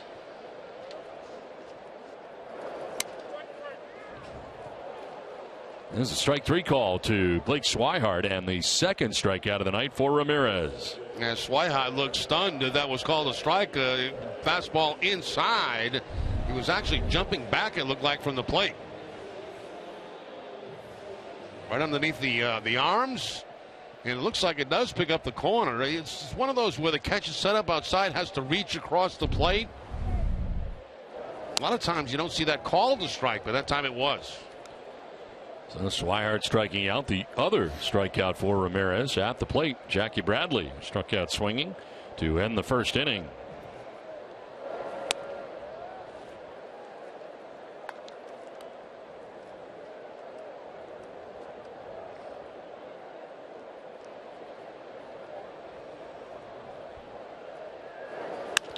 On the ground right side, Tim Beckham, who's had a tough game so far, makes a nice play there for the second out. Already had 2 miscues in this game. 2 down. Just one Nexium 24-hour day gives you all day, all night protection from frequent heartburn. Go to Nexium24hour.com for savings and pick up Nexium 24-hour at your local Stop and Shop. 2 down in the fourth inning for Josh Rutledge. 0 for 4 so far in a Red Sox uniform. Taking over defensively, back-to-back nights for Pablo Sandoval. Dehydration the first night, then last night Pablo hit on the forearm as a contusion, listed as day-to-day. And John Farrell says that Hanley Ramirez is likely to come back perhaps before Pablo does right now, although not placing Pablo on the DL. Now, Pablo's lucky he didn't break something on that pitch from Sale. This one's fought off, running in. Fastball at 94.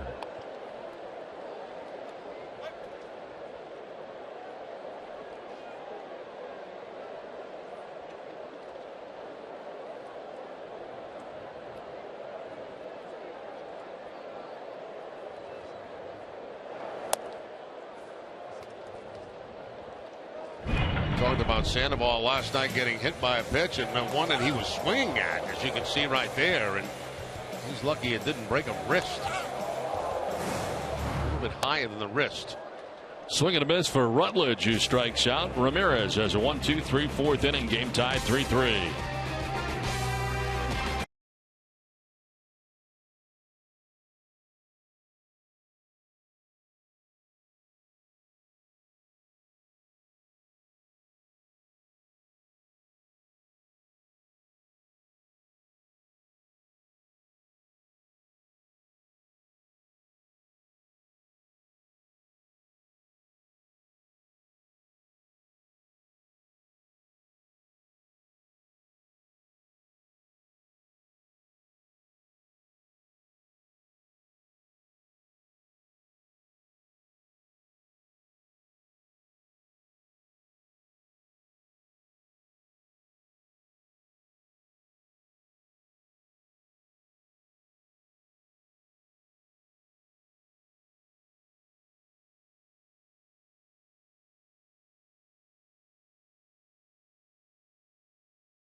base ticket. 4 innings, 5 hits, 3 runs, 91 pitches. As he starts this 5th inning, dealing with Asdrubal Cabrera, shortstop for the Rays, who's grounded to third, reached on an infield hit and scored a run. A couple of hops out to Bogaerts. Throws his counterpart out at first base.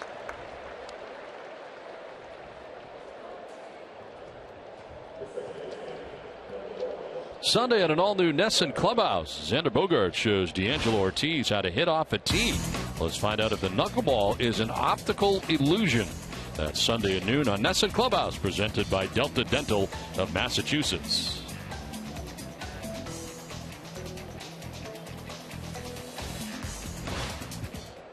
One down here in the 5th. And Tim Beckham, the batter. Like the Xander Bogaerts teach me how to hit off a tee. I could never hit off a tee. I couldn't do it. It was terrible.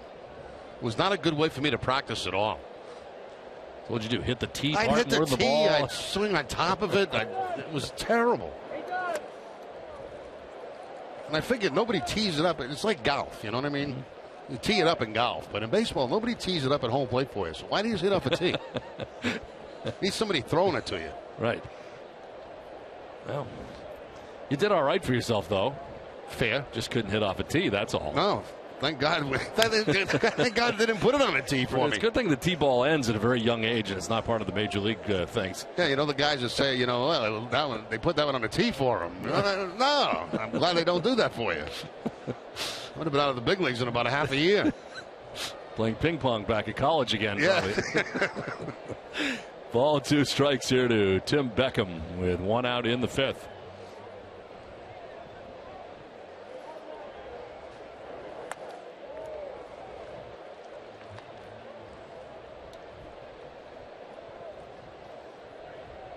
Beckham 0 for 2. He's grounded to short and grounded back to the mound.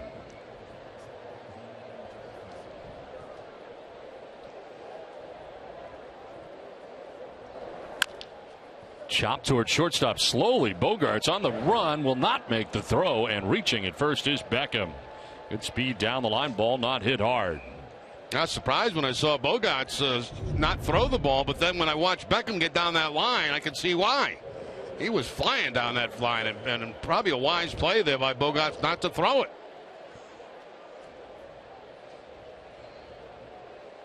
I thought Xander had a good read on that, played the good bounce, but you can see the speed of Beckham going down that first base line and gets himself an infield base hit.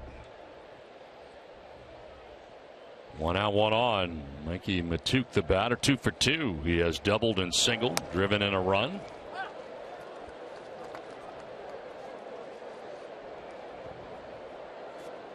Pitch number 100 of the night for Eduardo Rodriguez. 4 1/3 innings of work.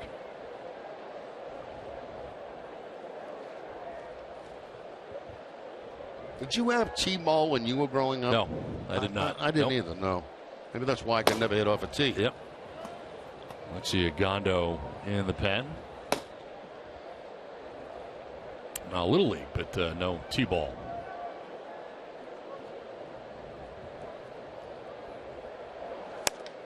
Swing and a miss, and it's 0-2. That's really where it kind of ended for me, I would say. Little League? Yeah. I'd say high school wasn't very good as far as playing. It's not what I hear, no. Little League, no, it didn't go well at all. Little League, I had it going on a little bit. I thought I could hit a little bit. A lot of wristbands, a lot of eye black. That probably doesn't surprise you. What do you think you hit in Little League? 260 or better? I mean, you think you can hit 260 in the big leagues? I would say I hit around 300 in Little League. You think so? I was an all-star. Did you count like errors as hits? Yes. Oh, everything was a hit. Because I know like a lot of fathers that coach their sons. They get as long as they make contact, it's a hit. Absolutely. Oh yeah. And their son leads the team in hitting all the time. I had 200 hits my last year in Little League. 0-2 is outside. That's really the last time I remember dominating at any level. Little League? Little League. You dominated in Little League? No. What position? Short, mostly second. But the year I was an all-star, I was a shortstop. Oh, now you're dropping all-star. Yeah, right? I was an all-star. That's right. 1-2 pitch fouled off to the right, out of play. Did you get a trophy? I did. Yeah, good trophy. Yeah. You still got it? I just got rid of it fairly recently. I did. When I downsized my trophy room, it was one of the things that was gone. Sadly. Wait a minute. Yeah, go ahead. You downsized your trophy room. I did. Yeah. What kind of trophies do you have? Well, I have a few. You have like a couple Emmys, swing and a miss, and a strikeout for Rodriguez. It is the second strikeout. This conversation is not going to go well. This is you're burying yourself right now. Couple Emmys. I don't know. There's a Massachusetts State Broadcaster of the Year. A couple of those, I think, in there. That might be the extent of it, really, as far as the trophy room goes. So it's very small. But yes, the Little League trophy win. But our town in Madison, New Hampshire, was so small they combined 4 teams. It was known as most. Madison, Ossipee, Sandwich, and Tamworth. So we had to come up with 4 different towns to make an all-star team. So, yeah. But, yeah, answer your question. So that's gone. Yep, trophy's gone. Is there more? No, I sometimes I have a problem with people who have like trophy rooms and stuff like that. I don't have a room. It's part of my office. But it's an area in my office. But they're all right there for you to look at. And yes. There's another one in there, too. I'm trying to think what it was. Well, you already named a couple of Emmys, a couple of Broadcaster of the Year. Get a Grammy or an Oscar or anything like that? No, I didn't get anything for my films. Nothing for the films. I don't think. There is something else in there, though, and I can't remember what it is.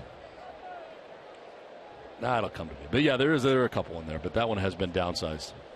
Oh, yeah, World Series rings. I wasn't thinking about that. World Series rings, 3 of them. A AA championship ring, 1994 in Binghamton. You should have a tour of your house. Open it up for tours. One time, the Globe did that thing at my house, and you ripped me for weeks afterwards. There was a picture in there, and I had helmets in there. Yeah. And you spent all kinds of time absolutely ripping it. Well, what grown men have helmets in their office and then put them in the standings of the day? I mean, come on. Get a life. 1-2 is low, and it's 2-2. So, yeah, that's part of the reason you've never been invited to my house, because I think you ripped me after you came over there. So we've never. No, we live 2 different lifestyles. Very different people. Very different. Yeah. Very, very different lifestyles. I have nothing. Kept nothing. I have nothing. Well, I have a few things, but not much. Everything else is in a box. Maybe. I've got my glove. Yep.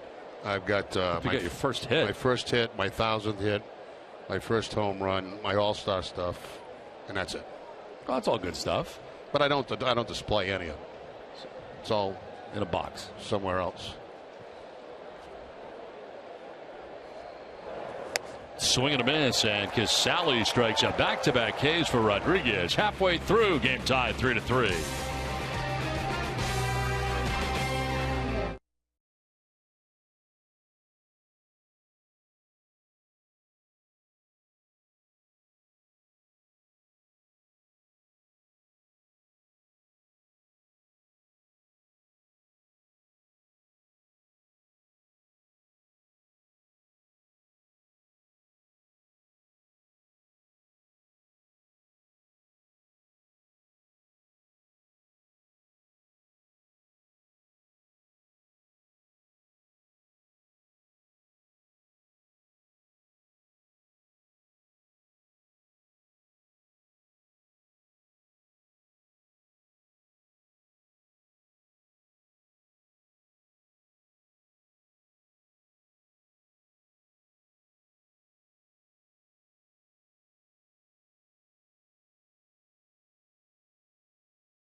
A look at my final Little League season. Wow, All-Star. What a dork.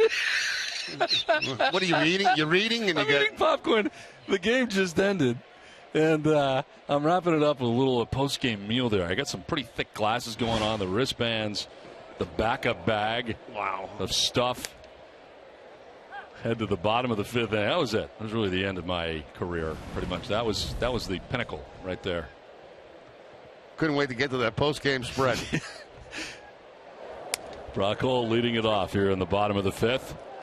Bogarts and Ortiz in a 3-3 game from Fenway.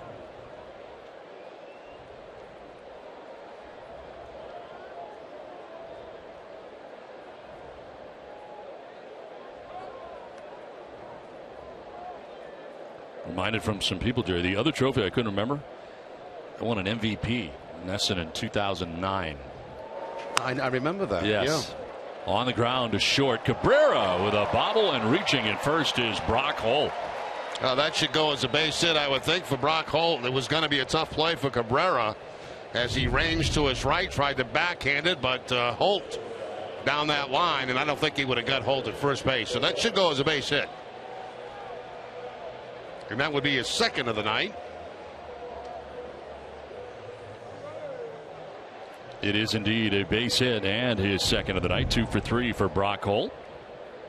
And it brings up Xander Bogaerts. Well, 5 out of 6 in stolen bases on the year. Red Sox have the lead runner on here in the fifth.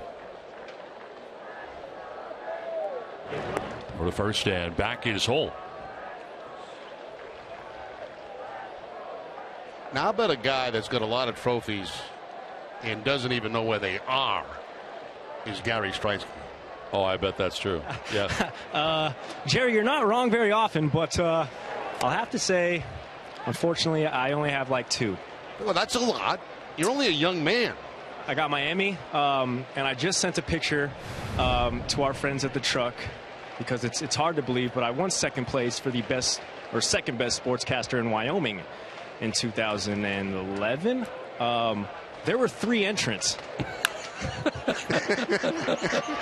Beckham will go to first, and the Red Sox will move the runner along as Holt takes second base. So Wyoming. You finished second out of 3 guys in all of Wyoming? Yeah, so really nothing, quite honestly, to write home about. I had since moved to Houston, so they mailed me the plaque, and I think we'll see it here in a couple minutes. I have a very special place for it. Should I just give it away? Should I just give the secret away? I hung it above my toilet. Because just to remind me that second place is, you could finish the rest. Let me ask you this. Less than ideal. Did the first guy have taller hair than you? Impossible. I don't think so. Drew, no, he's hanging out in Corpus Christi, Texas now. And I'm here, so. You know what I dislike, Jerry? You know when we do the Open every night?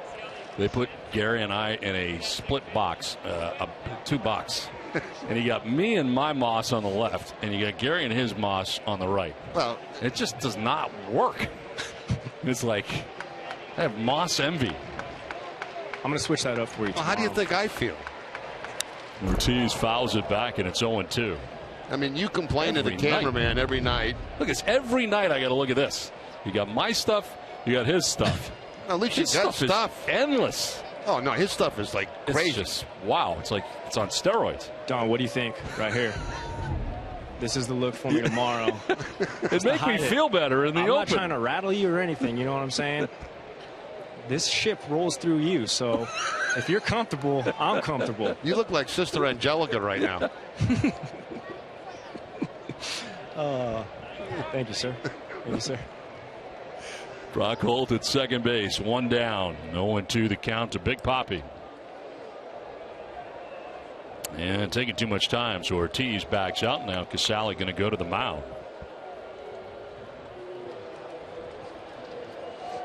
Paw Sox fans, the first 5,000 fans that enter McCoy Stadium on August 6th will receive a Paw Sox replica jersey. The Paw Sox will be hosting Syracuse at 7, but you want to get there early for this. Visit pawsox.com to get your tickets today. Runner at second, 1 down. David Ortiz has reached on an error. Flight out to the warning track in left field.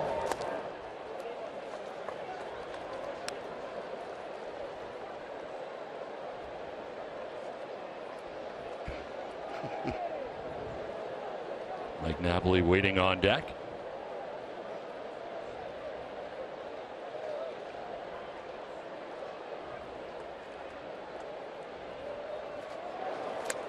And a swing and a miss. Ortiz off balance on that cut, strikes out. That's the third K for Ramirez. 2 down. I believe that's his best pitch, and that's his changeup. Kemp's as advertised tonight as he picks up the strikeout here of David Ortiz. That changeup down and away.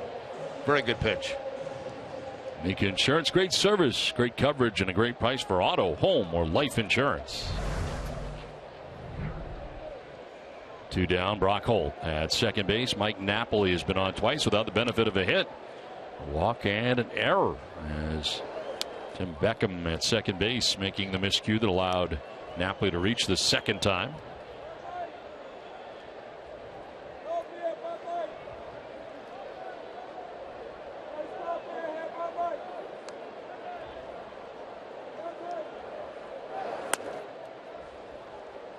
Two and 0.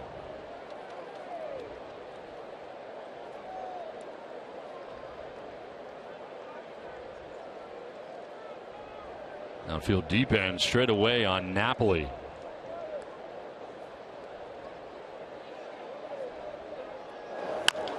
On the ground down the third baseline, foul.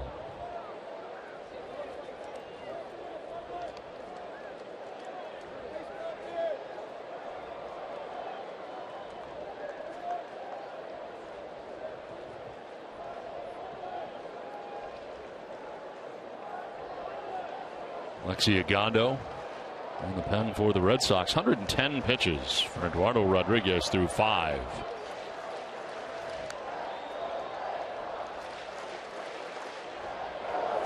Swing and a miss. Fastball rising that time. 2-2.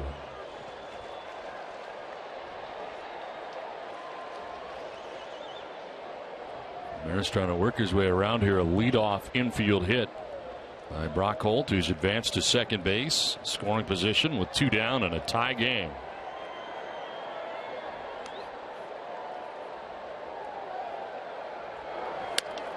Yanked that outside on the fastball.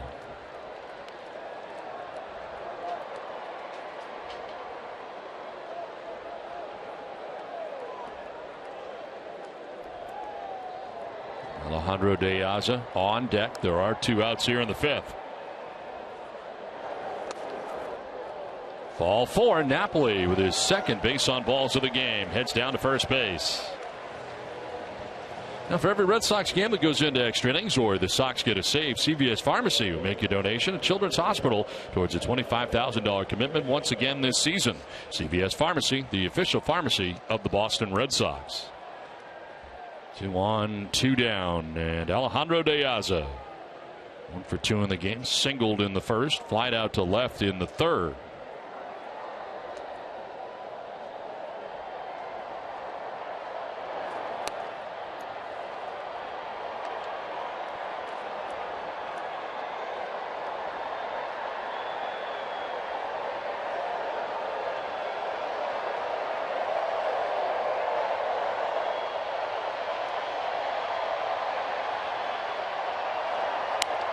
Inside for ball 2.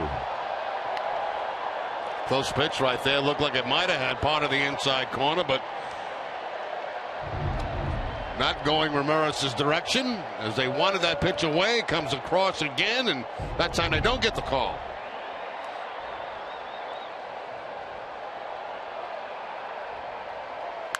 De Aza lines it into right field for a base hit. Brock Holt being waved around. Throw will go to second, and the Red Sox have a 4-3 lead. Alejandro De Aza with his second hit, second RBI of the night.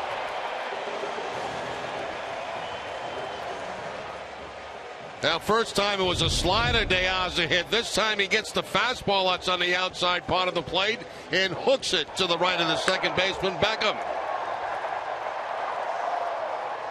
Napoli moving on to third base as Holt scores, and the Red Sox retake the lead. First time since they've scored since the first inning.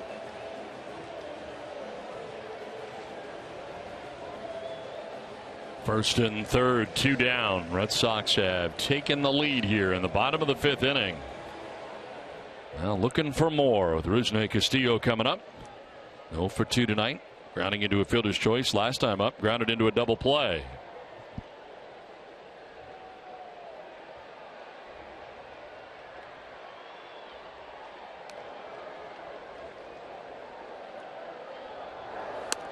Takes strike one.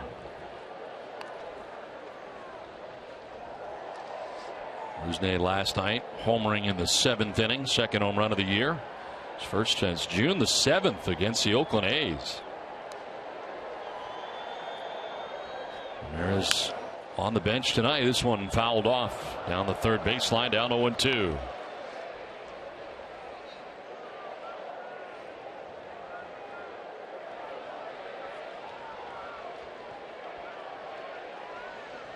Signs going out by the catcher to the middle infielders, letting them know what he's going to do with the baseball if Diaz takes off at first base. Throw through, throw back to the pitcher, throw to third. Now we're going to have a switch as he goes through another set of signs.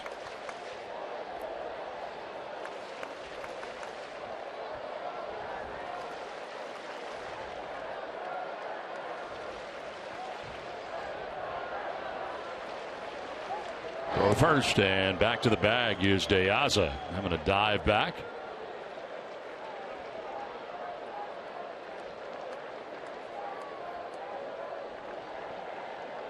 Outfield deep end straight away here on Rusney Castillo.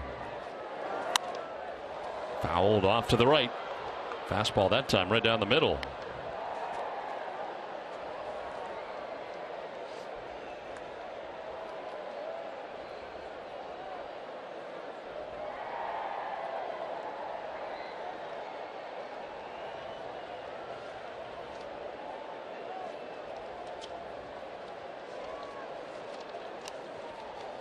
Shook off 3 signs, wants to change up. Runner goes and he strikes out as it turns out to end the inning. Red Sox grab a run, take a 4-3 lead to the 6th inning.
Baseball on Nesson is brought to you by Southwest Airlines. Book your low fare now at southwest.com.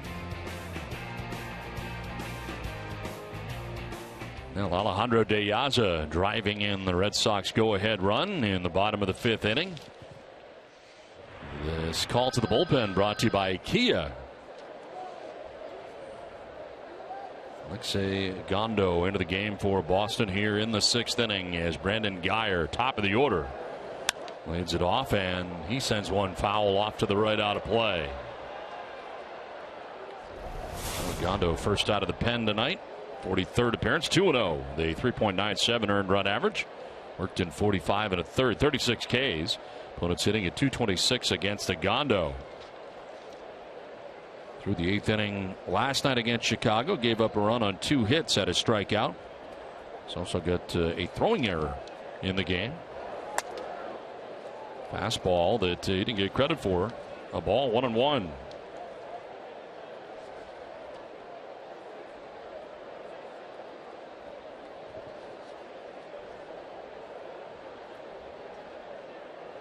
'67 appearances on a pace for that out of the bullpen. Of course, Agondo, when he was with Texas, at times was used as a starting pitcher.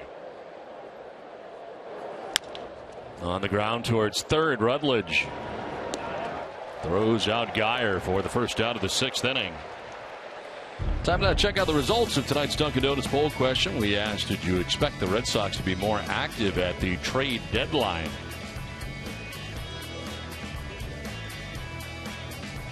And most of you said yes. 73% thought the Red Sox would do more at the deadline. One down here in the 6th inning. Speaking of outings, Agondo with 43, second most on the Red Sox staff. Junichi Tazawa leading in that category, 45 appearances. Most out of the pen Agondo's ever had, 58 in 2012 with Texas.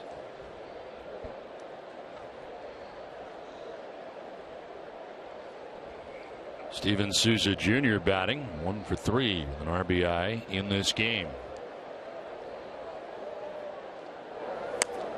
Went around for strike 2. Slider that time by Agondo. Started at the middle of the plate and it breaks way off the outside part of the plate.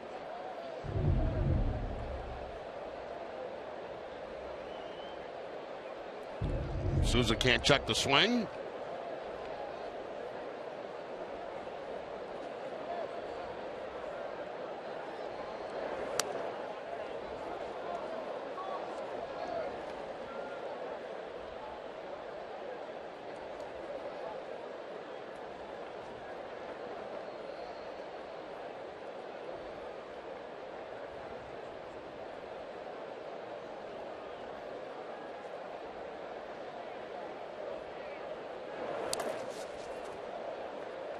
Eduardo Rodriguez tonight went 5 innings, 6 hits, 3 runs. He walked 4 and struck out 3.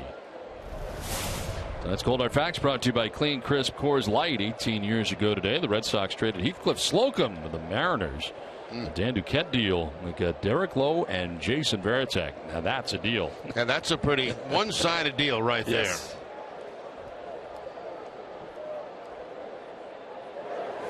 Swing and a miss, and lunging after that was Souza, striking out.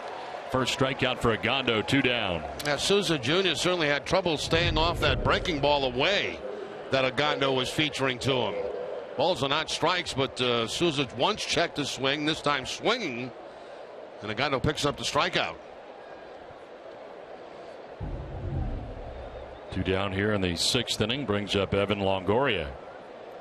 He has singled, walked, and flied out to center field.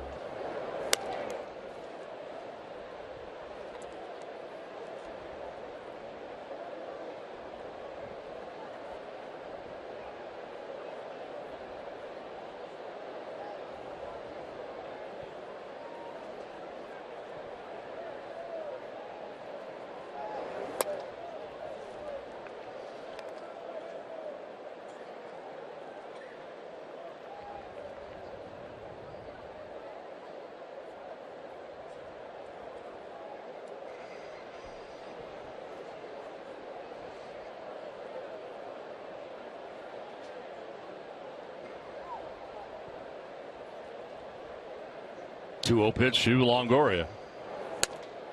And it's on the outside corner. Getting credit for that. 2-1. That's a wide strike zone right there. Fairchild expanding the zone. The home plate umpire.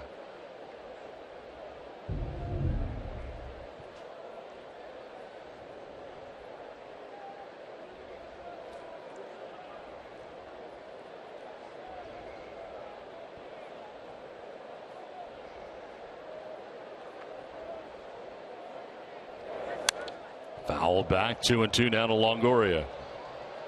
Arbella Insurance Foundation is the proud presenting sponsor of the WEEI Nesson Jimmy Fund Radio Telethon this season, dedicated to striking out cancer in kids. Arbella donates $50 for every strikeout thrown by a Sox pitcher, up to $100,000. Arbella Insurance Foundation, here for the Jimmy Fund, here for good. 2 outs in the 6th inning, bases empty. And Longoria fouls that one off at the plate. Longoria has an interesting stance, as you can see. He uses that open stance where that front foot is open down the third base line. But then, of course, he closes up. But he closes up just by stepping.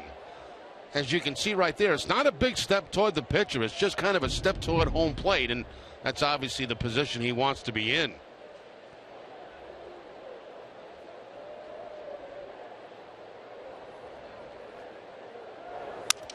On the ground up the middle, Bogarts diving, will get up and throw it into the dirt, and it is blocked by Napoli at first base. Longoria with an infield hit with 2 down here in the 6th inning. A nice effort by Bogarts, but no chance to get Longoria at first base as he dives up the middle. Pitchers love that. They love the effort behind him. But little chance that Bogarts was going to have a play at first at all.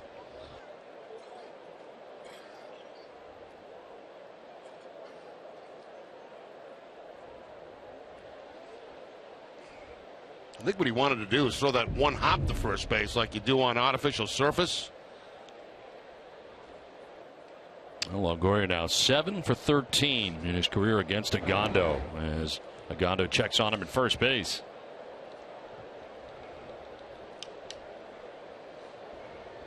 Raised with a 2-out base runner.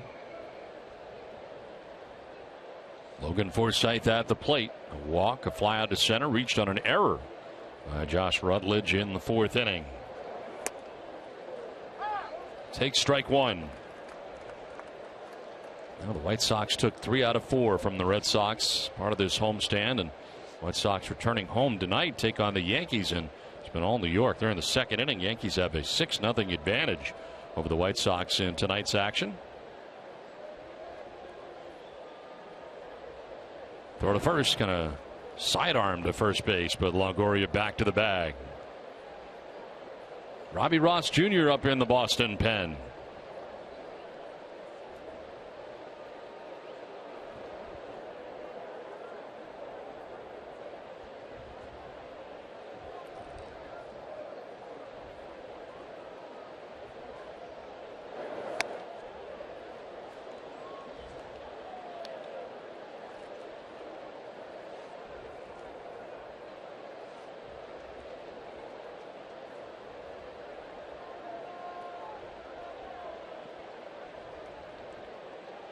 Dyer grounded out to third. Souza struck out. Evan Longoria reaching on an infield hit. Now 1-1 to Logan Forsythe. In the air down the right field line. De Aza gives chase, but it's into the crowd.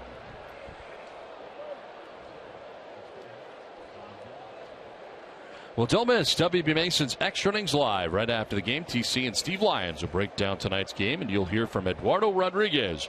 Whatever, whenever, wherever. Who but WB Mason?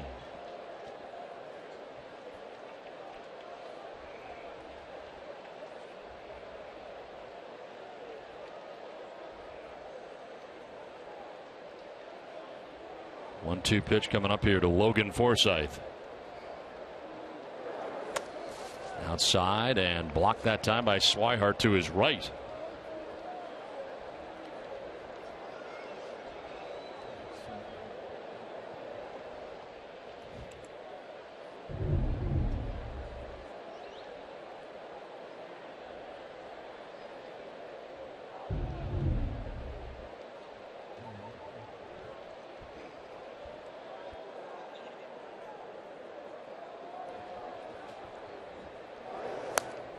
Outside, ball 3. And now Longoria can get a start at first base. 3 balls, 2 strikes, 2 down here in the inning. A lot of sliders just sitting from Agondo, that's for sure. Agondo has given up runs in 5 of his last 8 appearances since July the 5th. 9 earned runs in his last 9 innings pitched.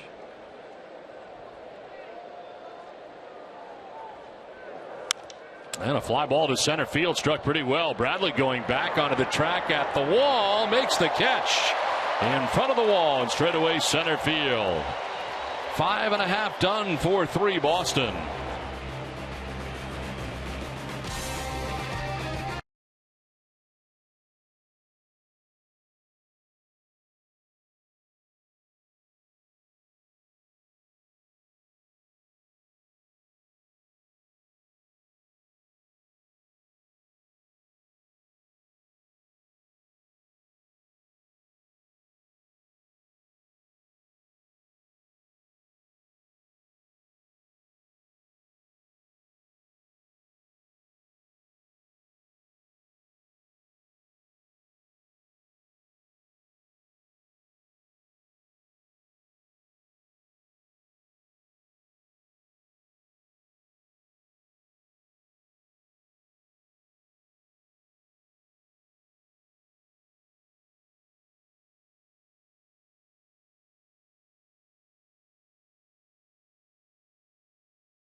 Four to 3, Red Sox have the lead. And Jackie Bradley, we talked about his defense earlier in the broadcast, and had well under control the whole way back to the wall there. Knew he had the padding. And, of course, congratulated as he gets into the Red Sox dugout for making, for him, a fairly routine play. For me, that's big time. But for him, that's fairly routine. Blake Swihart leading it off here in the bottom of the 6th inning. 1 for 2 at a 2-run single back in the 1st inning. Now hits a fly ball down the left field line. Matuk over to make the catch for the first out of the bottom of the 6th inning. Rasmo Ramirez's pitching line brought to you by your Eastern Lexus dealers. 5 1/3, 5 hits, 4 runs, only 1 is earned. 3 errors in this game by his defense. 2 walks, 5 strikeouts, 87 pitches deep. 1 out here in the 6th for Jackie Bradley. 0 for 2 in the game. He has struck out swinging and grounded out to second base.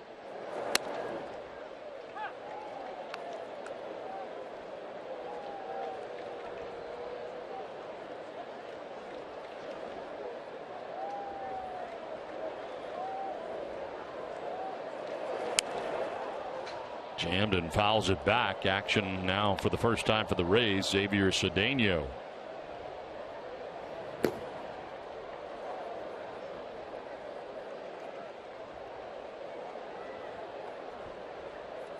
'90th pitch for Ramirez in the dirt. 3 straight breaking balls to Bradley in this at bat. A couple of sliders to start him off with. Another breaking ball.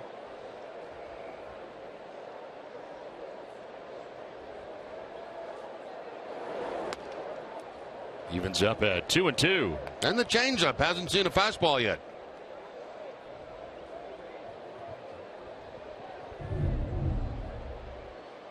Changeup running away from Bradley Jr. Strike 3 call. There's a fastball, and it grabs the corner. That's the 6th strikeout for Ramirez. 2 down. Well, he had him thinking about all soft stuff, the sliders and the changeup, and he buzzes that fastball to the inside corner to pick up the strikeout against Bradley. Second time he has struck out tonight. There's the changeup away, and then followed up by a fastball in.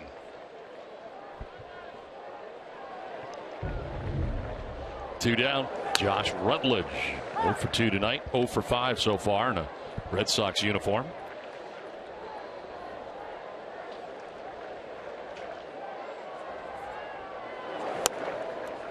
He is fouled out to Forsythe at first base and struck out swinging.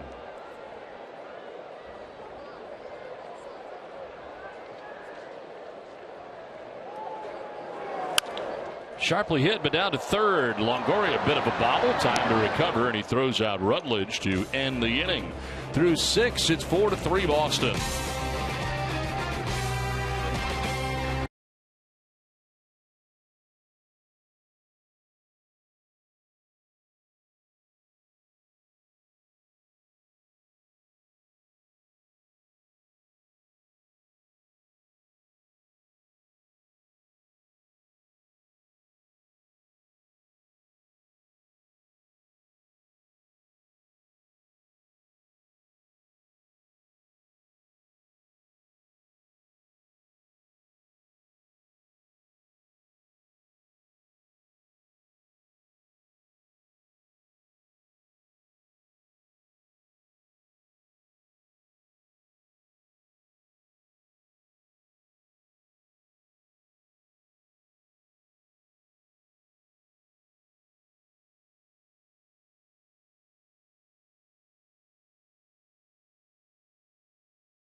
And industrial pumps for facilities throughout the Northeast. Did you know FWWeb did that? Learn more about this proud Boston Red Sox sponsor at FWWeb.com.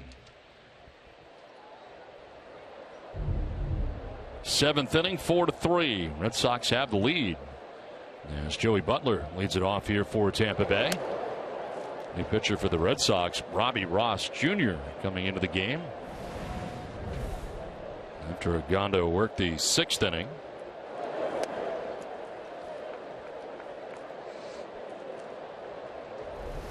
Ross into his 29th game of the year, 0-1, 3.63 earned run average. Opponent's hitting at 263.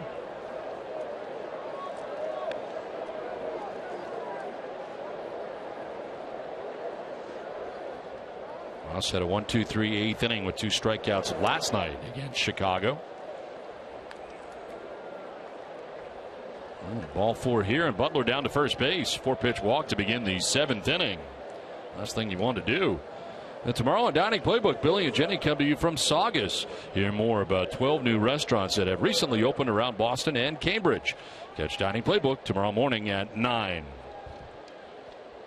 Down to the phone was Carl Willis. More action in the Red Sox pen coming up here as it is Tazawa up. Ross walking the first batter that he faces here in the 7th inning, and a 1-run lead right now for Boston. As Drupal Cabrera will take ball 1, and out comes Swihart. 5 straight balls here to begin the night for Robbie Ross. Gone to win an inning, giving up a hit, no runs, didn't walk anybody, struck out a batter.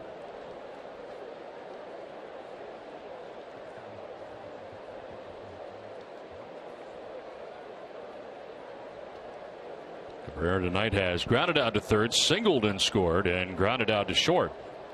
So Napoli holds on Butler at first.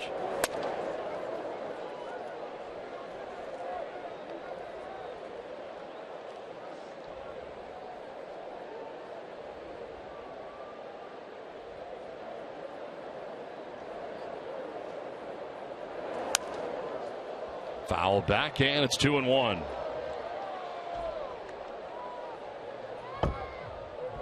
Cabrera talking to the umpire. A lot of times you'll swing at a pitch and you're not quite sure if it was a strike or not that you swung at. And you lost the umpire, and he'll be honest with you. Say, yeah, it was a good pitch, or no, it was not in the strike zone. Grounded foul outside of third.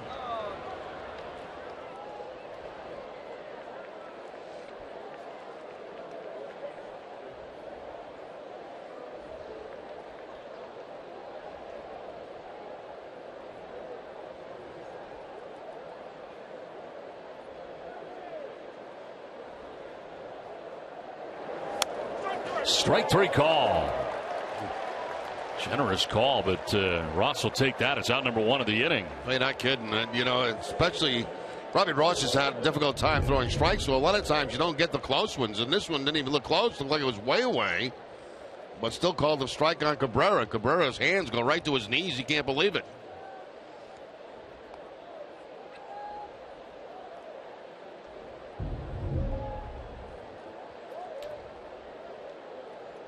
One out, one on, and Tim Beckham, the batter, legged out an infield hit his last time up. 1 for 3 tonight. Rolls it over foul by the on deck circle.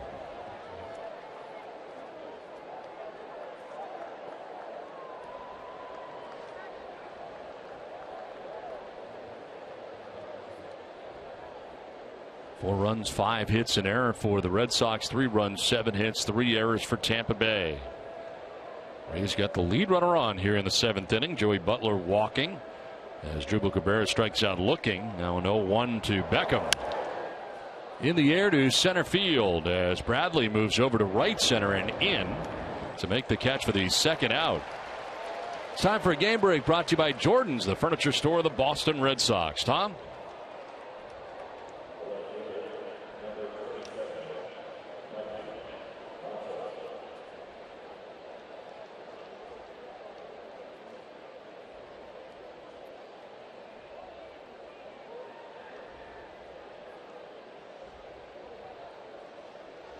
All right, Tom, thanks very much. 4-3 here. Red Sox have the lead over the Rays with 2 outs in the 7th inning.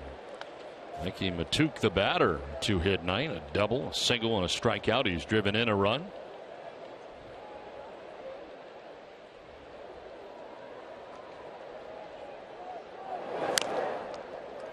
Action for Tampa Bay in the pen, the hard-throwing lefty Jake McGee.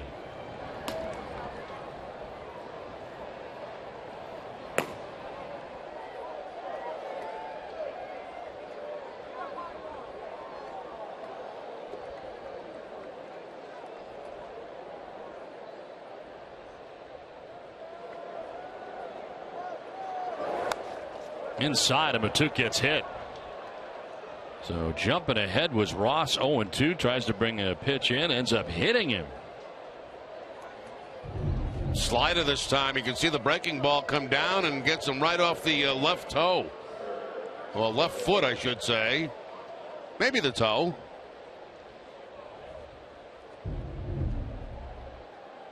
John Farrell coming out as Tazawa has been warming in the pen, and he is going to make the change. So Ross, 2 outs in the inning, couldn't get the last guy. It's Matuk, and that'll be the night for Ross as Tazawa is coming in. 4-3 Red Sox pitching change from Fenway.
Red Sox baseball on NESN is brought to you by Southwest Airlines. Book your low fare now at southwest.com.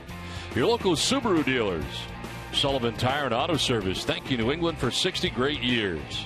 And by Digital Federal Credit Union. See what DCU can save you. Mets to the top of the 7th inning at Fenway. It's 4-3. Robbie Ross responsible for 2 men that he leaves on. As the Red Sox move on to Tazawa, 46th appearance, leads the staff in that category. 1-3 out of the pen with a 2.68 ERA. 45 strikeouts to 7 walks, and opponents hitting at 229 against Tazawa. Scoreless 9th inning last night against Chicago. John Jaso is pinch hitting here. Well, this is one of the strangest stances I've seen. Is Jaso has that back leg on the back line and the right leg almost exactly behind it. Watch it come back. Well, that's different, isn't it? Yeah, we've seen John Jaso over the years. I don't remember this. No, I don't remember this either. It's like he's starting out of the blocks running. Exactly. Boy, I tell you, the timing has to be perfect with that much leg movement.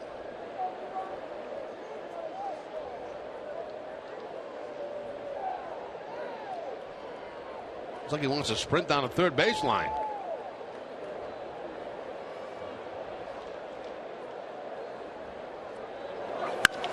Drives it to center field. Bradley going back, still going at the wall. It's off the wall.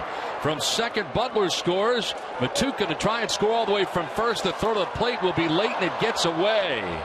Now to third base moves Jaso, and the throw there will not be in time. 2 runs in for Tampa Bay. The Rays take a 5-4 lead. Well, I'll tell you what, tomorrow morning you might have a bunch of kids trying to hit like that. That ball was crushed by Jaso up against that center field wall.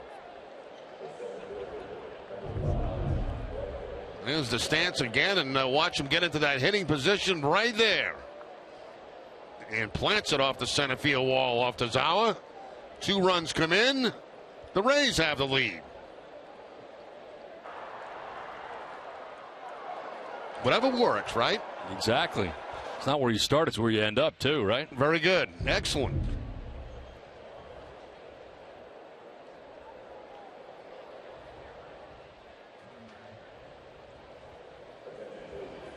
We have a pinch hitter here, Kevin Kiermaier, coming up to bat for Geyer.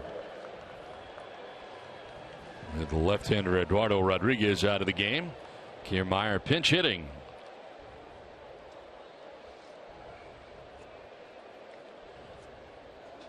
So a double and an error charge to the catcher, Blake Swihart.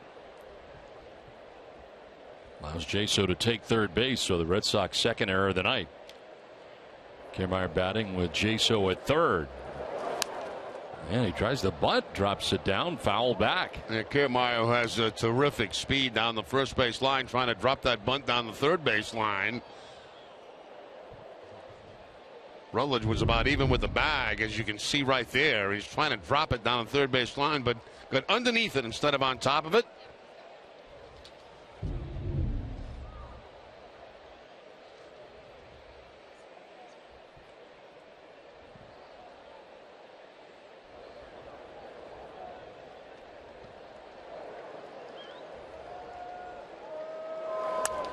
Fouled off to the left, out of play, and it's 0-2. So 2 outs in this inning and a runner at first. Ross hit Mikey Matuk, and it was first and second with 2 down. The pinch hitter Jaso doubles off the wall.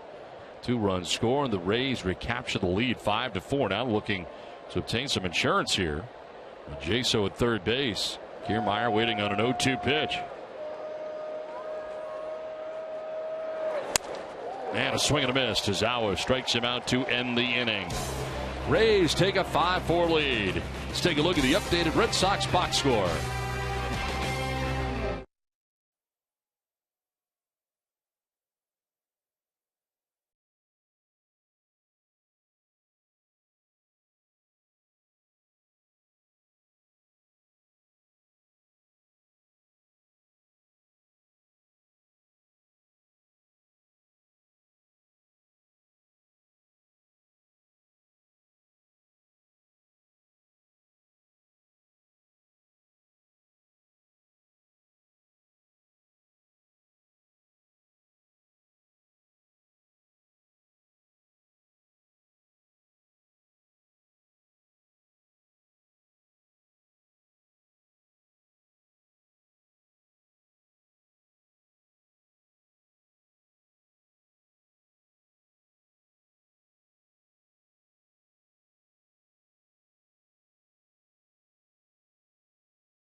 Strong Fan photo of the game. Use hashtag NESN Data Strong Fan, and you just might see yourself in an upcoming broadcast. Tweet your photos now. Brought to you by T-Mobile.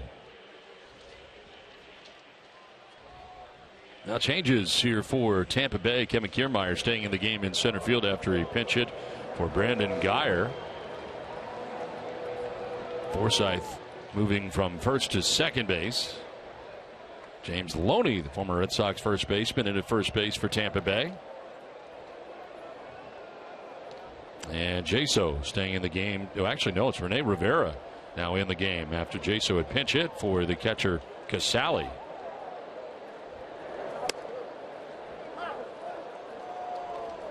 Jake McGee out of the bullpen in here with a Rays lead now. 27th appearance without a record, a 1.46 earned run average. How about the strikeouts to walks? 34 Ks, 3 walks. Opponents hitting at 178 against McGee. Those are the kind of numbers you look at out of bullpen guys. Those strikeouts to innings pitched, the walks to innings pitched. Record all not that important. But those numbers very, very important.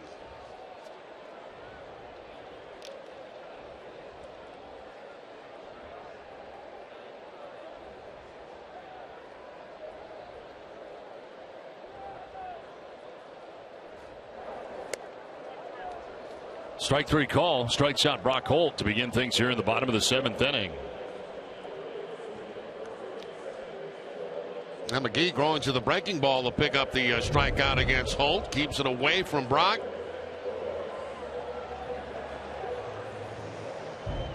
Rivera gives the umpire a nice look on that breaking ball. One down for Xander Bogaerts, 0 for 3 in the games. Reached on an error, grounded back to the mound, grounded out to second.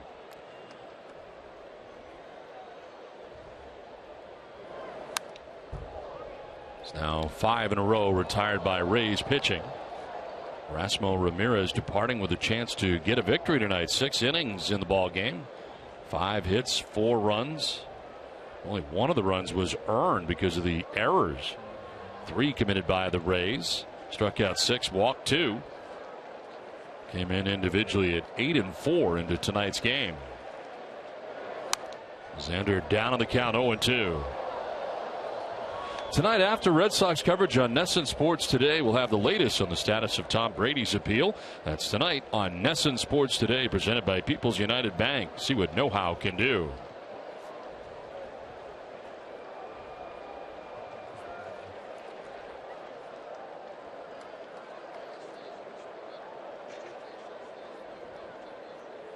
The 1-2 the count to Bogaerts.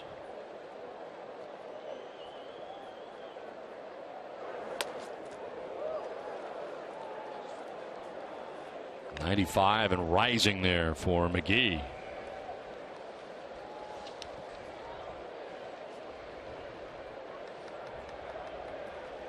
He had gone 21 appearances without giving up a run and gave up a 2-out RBI single his last time out in Detroit against the Tigers. And Yoenis Cespedes, it's his first run allowed since May 26th.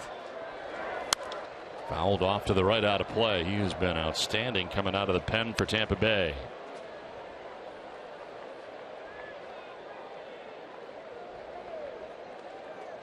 So 24 of his 26 appearances this year have been scoreless.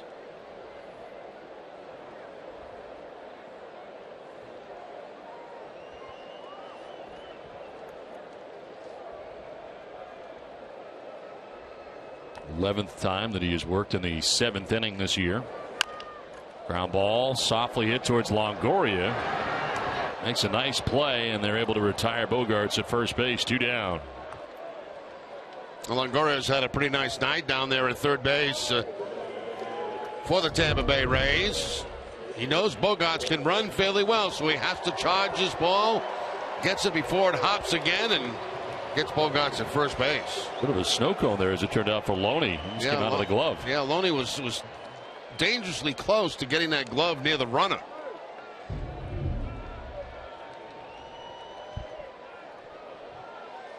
So he has unloaded his bench as Kevin Cash in this game.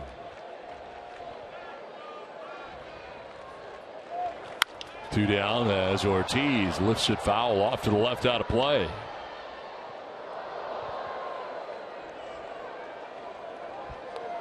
figured Jaso would just stay in the game and catch once he hit for Casale, but not the case.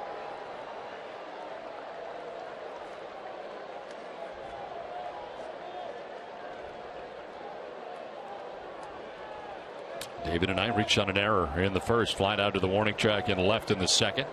Struck out swinging in the fifth. All that was against the Rays starter, Erasmo Ramirez. Ortiz trying to bunt against the shift, fouls it off.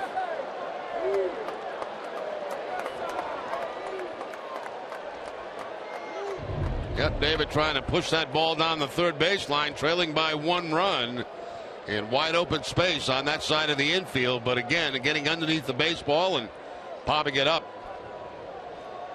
You see all that territory over there to drop the bunt down and couldn't do it.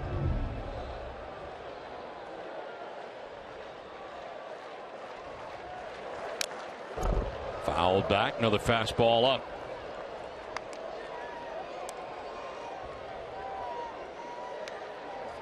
Ortiz 2 for 8 in his career against McGee.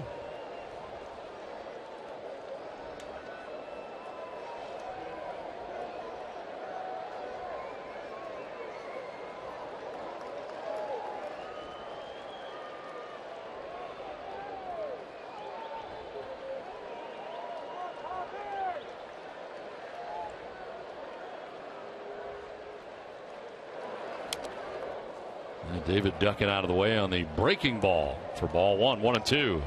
Looked like Rivera, the catcher, lost that for a second because he did not handle it cleanly behind the plate.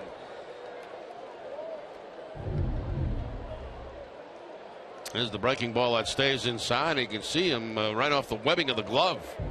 If he lost that for a split second.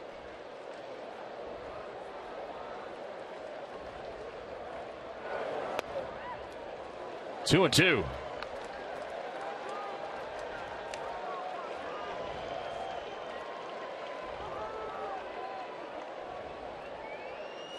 Napoli on deck, 2 down here in the Boston 7th inning.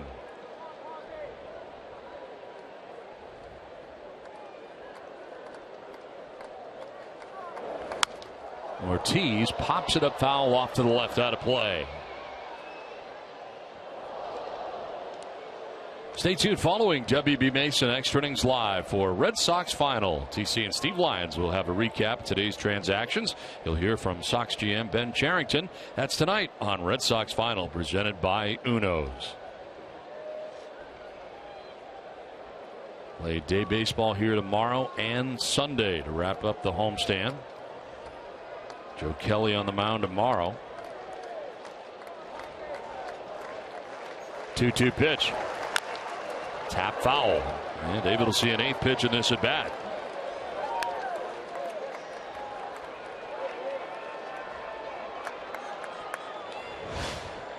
Here is the schedule for the Red Sox. Both day games against Tampa Bay. Off on Monday. 3 in New York, 3 in Detroit. Off days on both sides of the 2-game series interleague against Miami.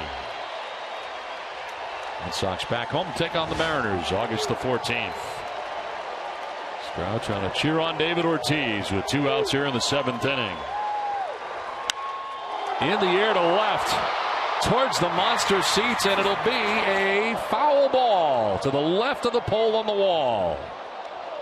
Just kept bending away in a foul. That ball sliced a lot because I thought that had a lot of fair territory, but look at the slice on it right at the end and just to the left of the foul pole. When he first made contact, and I'm thinking home run, then I'm thinking ball off the wall, and all of a sudden it's a foul ball. Ortiz thinking the same thing.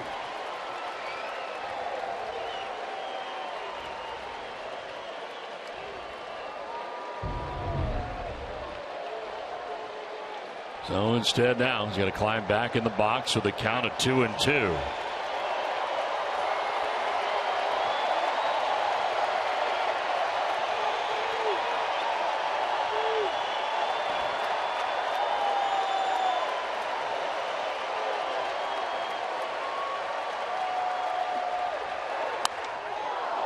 Popped up, foul ground. Loney will go as far as he can, but that is well back into the seats.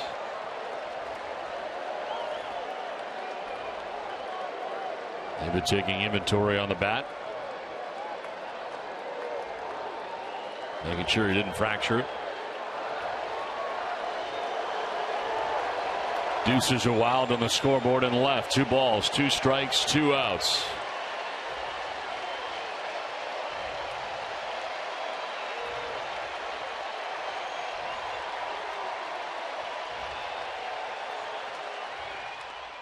Ball 3, full count.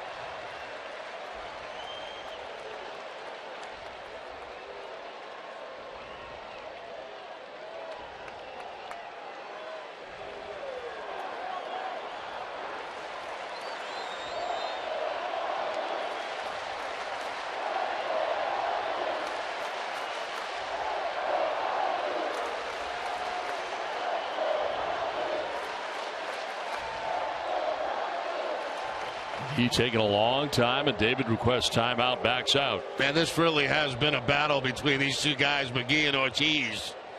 Long at bat.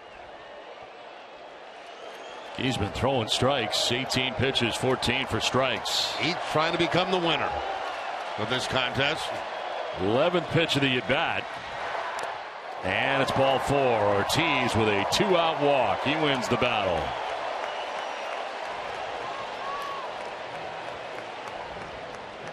A 7-minute at bat for David Ortiz.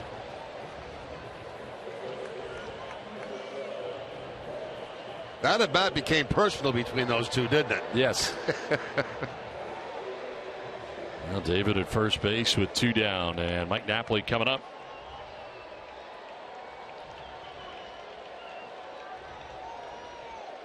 Napoli tonight has walked, reached on an error, walked again, been on base 3 times without the benefit of a hit.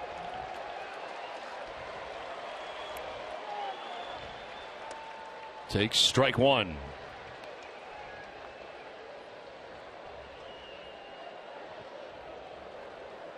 Two for 4 against McGee in his career.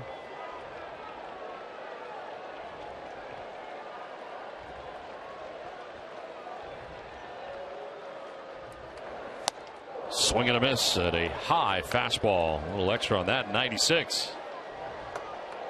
You know, that one, a little extra velocity on that one from McGee as he elevated the fastball this time. Up around, let a high to Napoli. Napoli did that swing, and after the swing, the eyes close.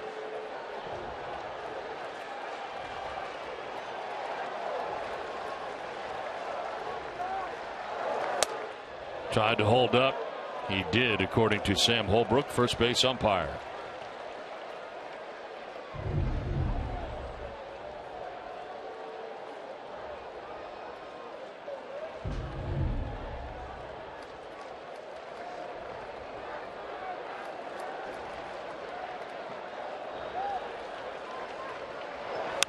Napoli pops it up, foul ground. That'll get to the seats.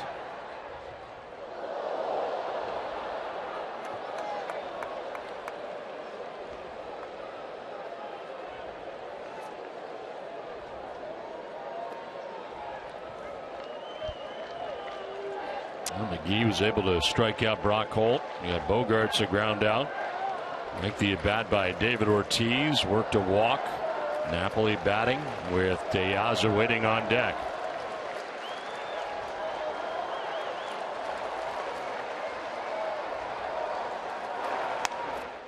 In tight, 2-2.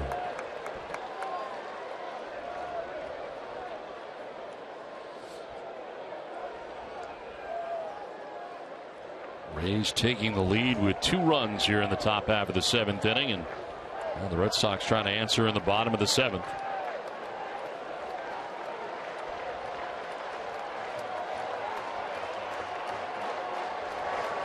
Napoli hits one high and deep to left. Maddox back onto the warning track, and it is gone up onto the shelf above the wall. 2-run home run for Napoli. Red Sox have the lead back 6-5.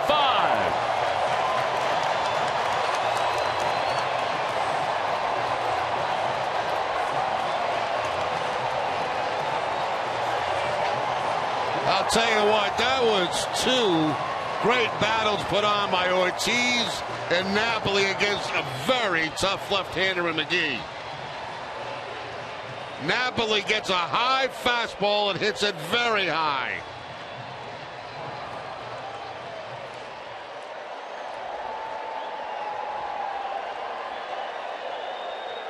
You know, I was just thinking, Don, this sounds crazy. The way the crowd's reacted to the last two at-bats, and look at the crowd, full house. The team is 13 games out of first place. Doesn't feel like it. It doesn't feel like it at all. It's amazing. They have been into every pitch, especially in this inning. And the pitch in there for a strike.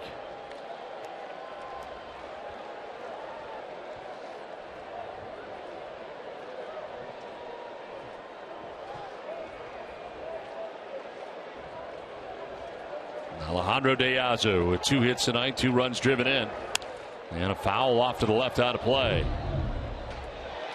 There's the pitch that Napoli got. That's a high fastball, led a high, and Napoli somehow gets the hands up, gets underneath it, and a high home run coming down as it hits in the first row.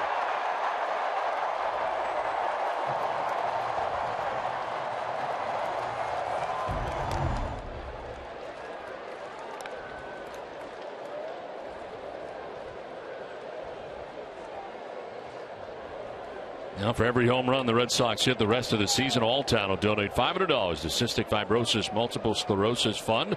Alltown is New England's premier healthier convenience retailer. 1-2 pitch, a foul off of Rivera. Rays better hope he's okay. They're out of catchers.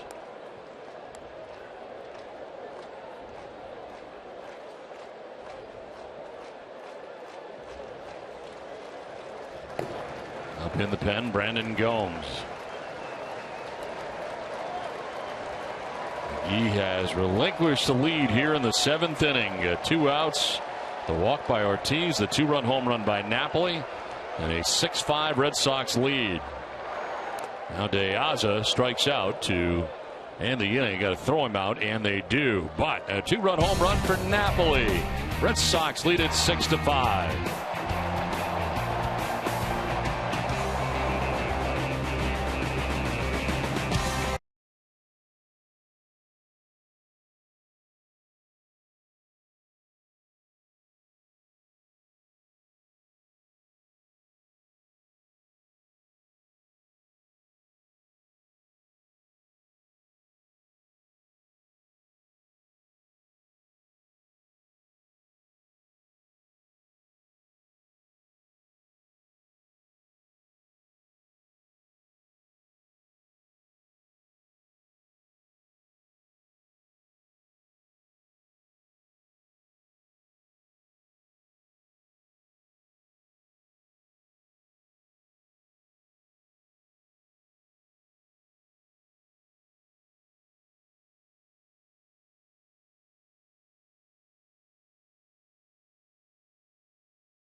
Southwest Airlines. Book your low fare now at southwest.com.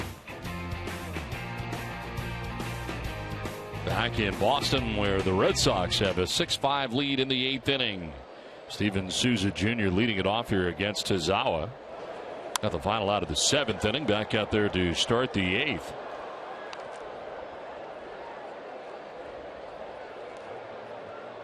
Tonight's game summary brought to you by Xfinity. Massimo Ramirez no longer a part of this decision, went 6 innings, giving up 5 hits, 1 run. Eduardo Rodriguez, after 5 innings, had thrown 110 pitches. Also not part of the decision tonight. Souza drives it to left and off the scoreboard. De Aza will get it back in quickly. Overthrows the second baseman. Is backed up by Napoli. And the lead runner on here for the Rays in the 8th.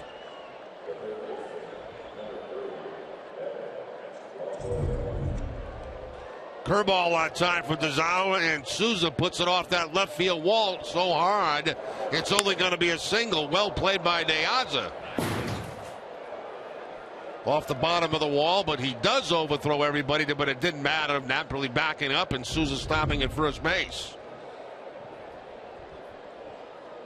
Well, Dezawa's given up 2 hits since coming into this game. The double to Jaso, now a leadoff single to Souza. And here is Evan Longoria. 2-hit night tonight for Longoria, who's been on base 3 times. 2 singles, a walk. He's also flied out to the warning track in center.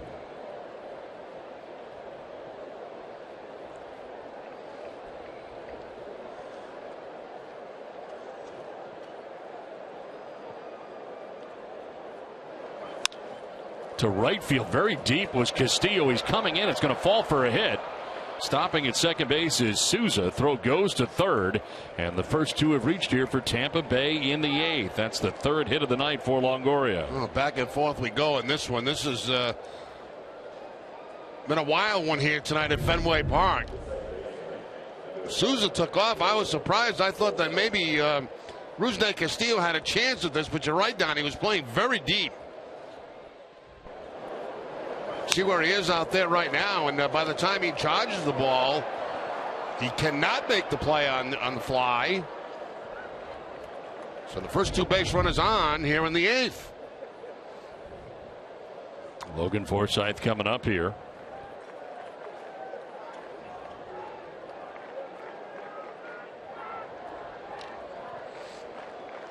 Forsythe walked in the first, fly to center in the second, reached on an error in the 4th. Flied out in the 6th inning. Fly ball right field. Rusney Castillo this time has it sized up, makes the catch. Bluffing as if he was going to go from second base was Souza, and the throw from Castillo to third. Now the thing that may have kept Souza at second base there is the position Castillo got in to throw the ball. Watch how he gets his body turned around, aimed toward third base. And I think, once the runner sees that, then he's going to put the brakes on, even though the throw was a little bit off target.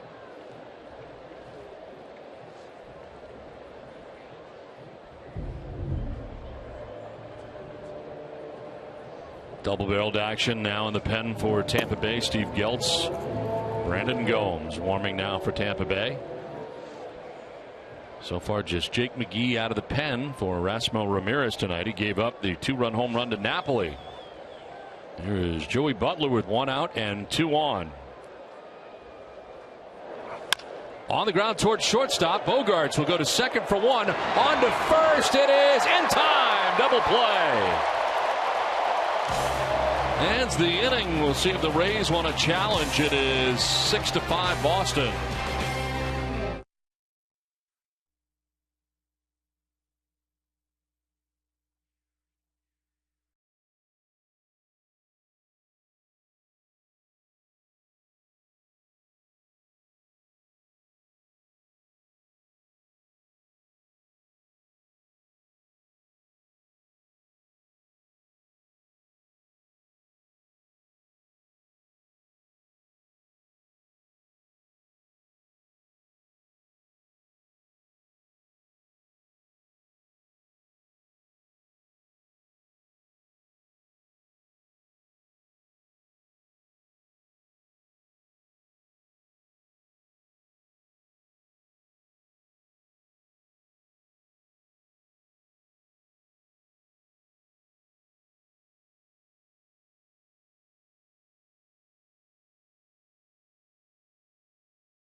day games versus the Rays and some awesome weather.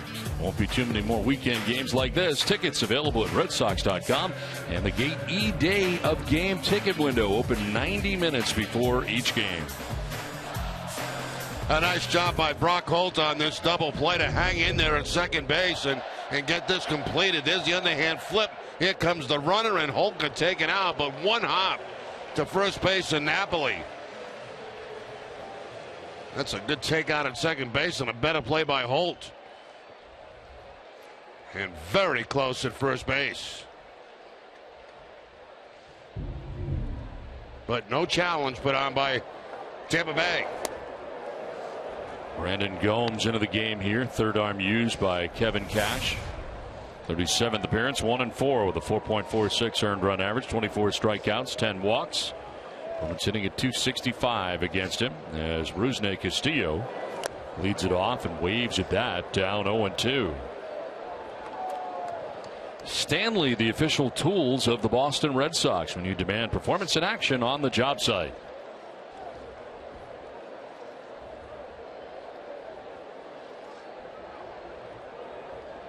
Rusney 0 for 3 in the game tonight. Red Sox closer getting ready in the pen. Koji Uehara up in the pen.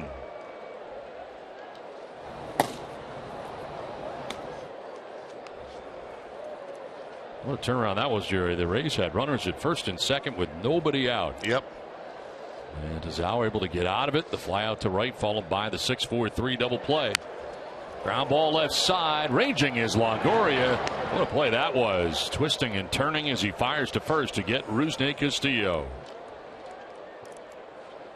Tomorrow at 12:30, don't miss. Red Sox first pitch presented by Joseph Abboud, available at Men's Warehouse. TC and Steve Lyons will recap deadline day across Major League Baseball. Be sure to tune in tomorrow at 12:30.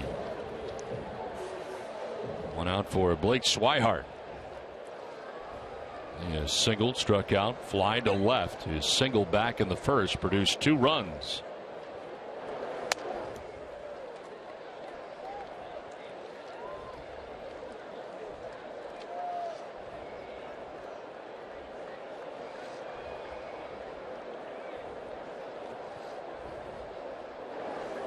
So Jake McGee right now on the hook as he went an inning giving up a hit, 2 runs. The 2-run home run by Napoli. Walked to batter, struck out 2. Brandon Gomes now in the game. Napoli with his 13th home run of the year.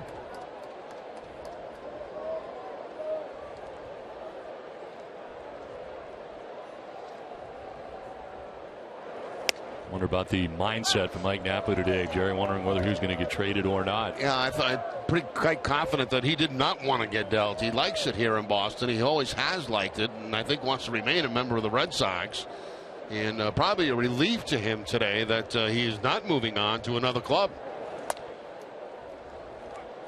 It's got to be tough that the week or 2 before the deadline, and you see guys walking around not sure, when they're going to be called into the office, and it's just kind of a strange feeling.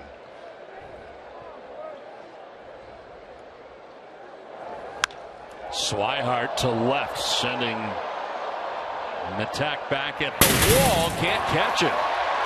Bounces off, and it is Kiermaier runs it down. Ends up being a double for Swihart. Well, it may have been misplayed out there by Matuk.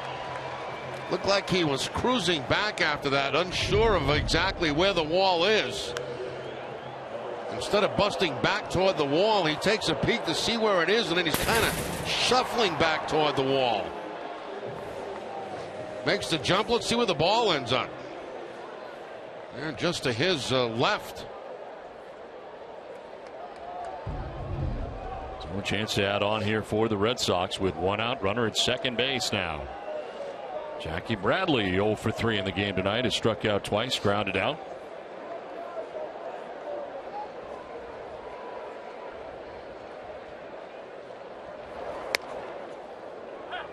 Bottom of the zone for strike 1.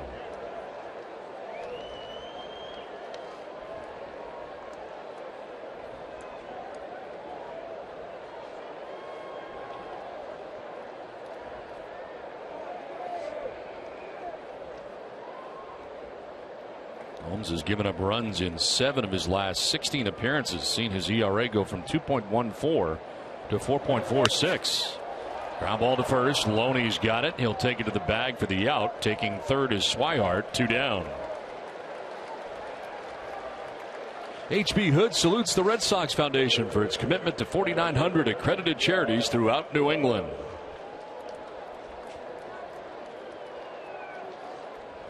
Two outs here in the 8th. Swihart at third base. Josh Rutledge 0 for 6 in a Red Sox uniform. 0 for 3 tonight.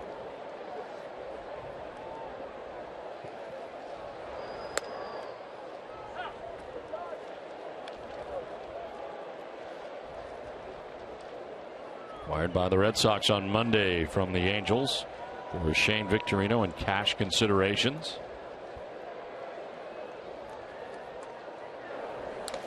In the dirt outside, and blocked there by Rivera with the runner at third. Yeah, nice block by Rivera behind the plate. Saved the run right there by sliding to his right. Slider that time, and it comes back right up to his chest protector.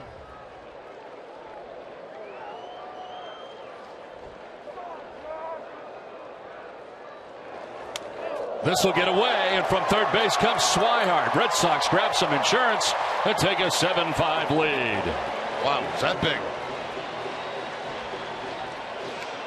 That's a fastball that just got away from Gomes, and there's really nothing Rivera could do about it. He's expecting a fastball away. Instead, that ball's up and in, and just quickly gets up over his head. See where he's set up, and look where the ball is. And a nice big gift all wrapped up for the Red Sox right there. Extra run. Now foul off to the right. 2-2.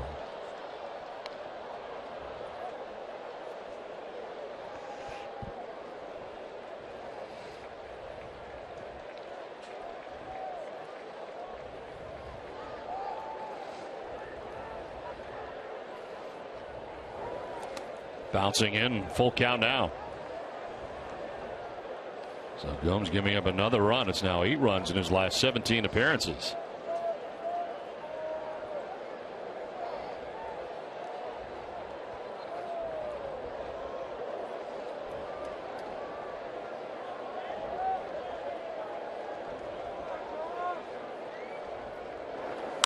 Rutledge with his first hit in the Red Sox uniform into right field.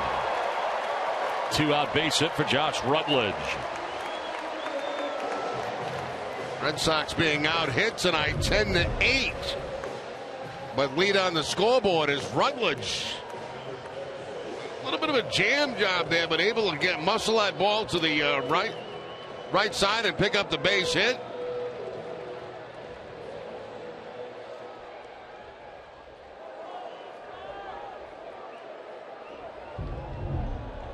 Two down, runner at first base. Brock Holt, the batter. 2-hit night tonight for Brock.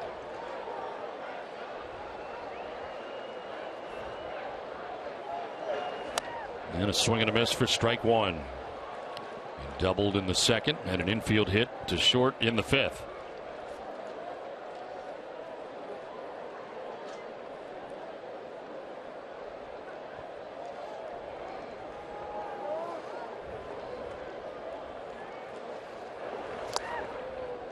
Ball and a strike to Holt.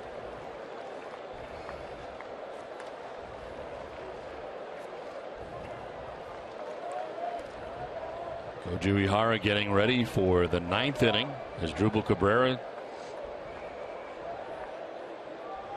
scheduled to lead it off. James Loney would then bat, and this is to left as Matuik this time catches it to end the inning. Another run for the Red Sox. They take a 7-5 lead. It's Koji time.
starting pitchers, Matt Moore versus Joe Kelly.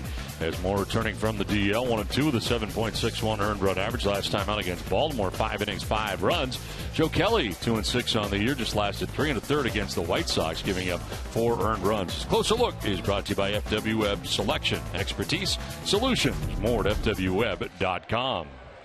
2-run lead for the Red Sox. To the 9th inning we go. Koji Uehara into the game, his 40th appearance. 2-4, 2.45 earned run average. He's 22 out of 24 in save opportunities. This is indeed a save opportunity.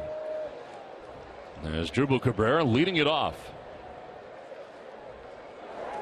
And taking ball 1. 0 for 5 with a strikeout against Koji in his career.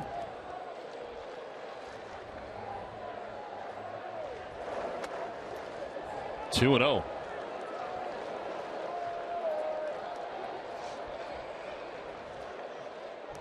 James Loney waiting on deck.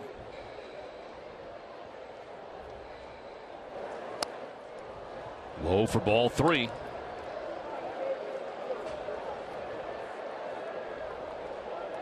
Uehara pitching last night, scoreless 9th. There's a strike. He is gone 20 straight games without issuing a walk. 19 2/3 innings. It's a strike there to make it 3-1. There is ball 4. So there is the first walk. And down to first base goes Cabrera to begin things in the 9th. Let's take a look at the Toyota play of the game. The 2-run home run by Mike Napoli. Bottom of the 7th inning to give the Red Sox the lead. For Napoli, home run number 13 of the year.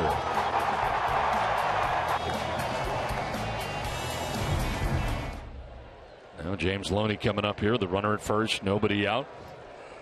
Red Sox adding a run, scoring a run on a wild pitch. Big run in the bottom of the 8th. 7-5 Boston. Loney takes strike 1. Fastball at 88 miles an hour from Uehara. Right on the outside corner.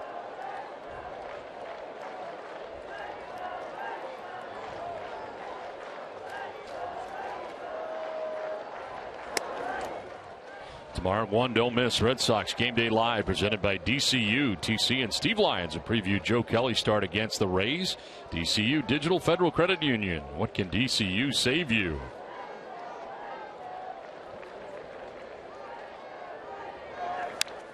Only fouls it back. 1-2. Brad Boxberger up in the pen for Tampa Bay.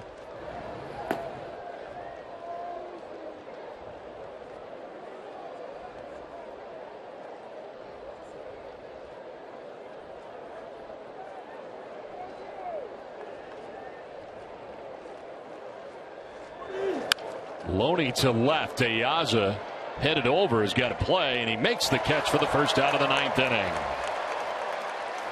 And that time Koji basically going with fastballs against Loney. It was a high and in fastball, and that ball taken to the opposite field to Ayaza. See the location. Swihart wants it up. He gets it up in the zone and flared toward left field.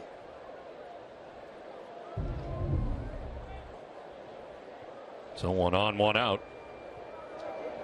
Mike Matuk standing in. Fouling it back for strike 1. Another fastball. That one was up.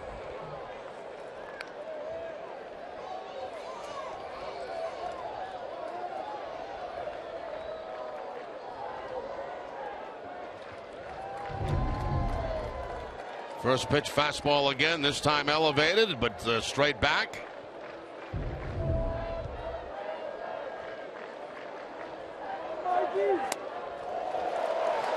Fooled him 0-2. Yeah, that time a little bit different from the high fastball to the low splitter.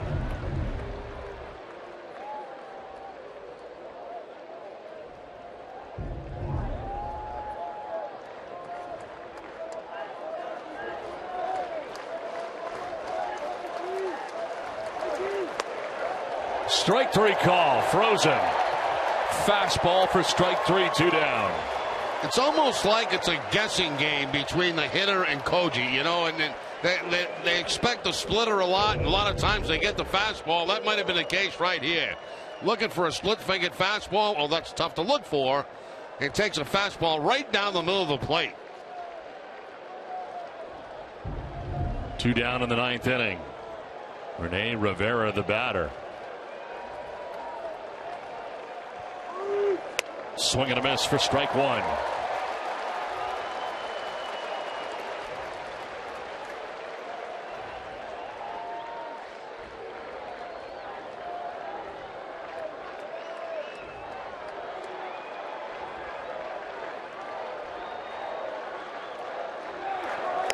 Strike 2.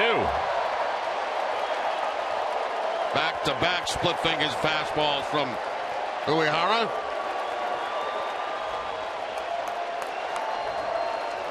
Oh, and 2 the count to Rivera with 2 outs here in the top of the 9th inning. In the dirt is taken off for second base is Cabrera. He will take second on the defensive indifference.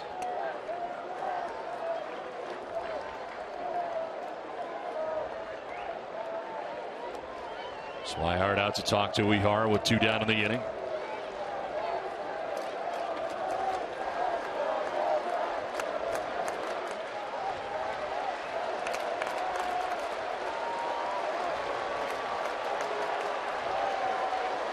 The 1-2 pitch. In the dirt outside, 2-2. Try to get him to chase that again.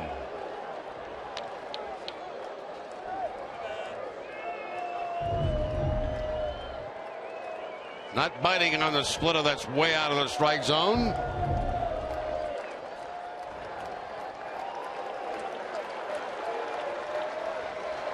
Kiermaier on deck. 2-2 pitch. Did he go? No. Full count. And Rivera stays alive.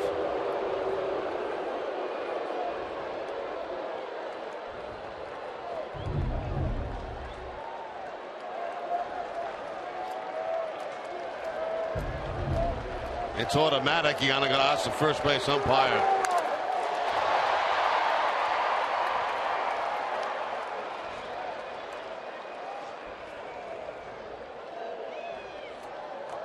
Swihart out again.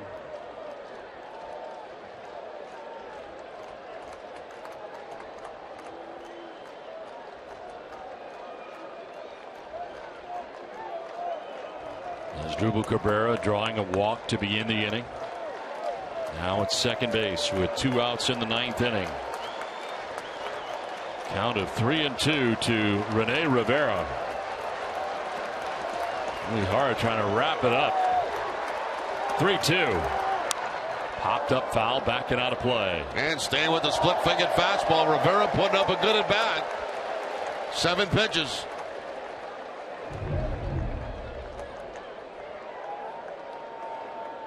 That splitter a little bit flat as it got to home plate, but foul back.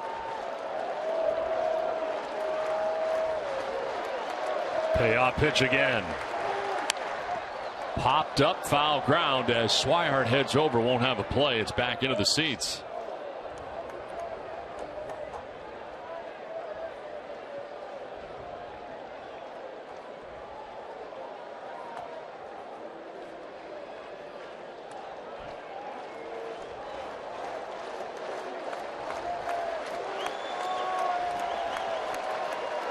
Three balls, 2 strikes, 2 down here in the 9th. In the air, foul again, and the at bat continues.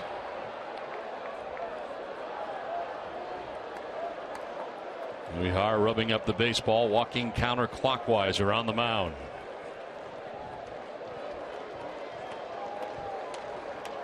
Stares in to find out what he'll throw. 3-2 pitch coming up. Broken bat, grounder, foul.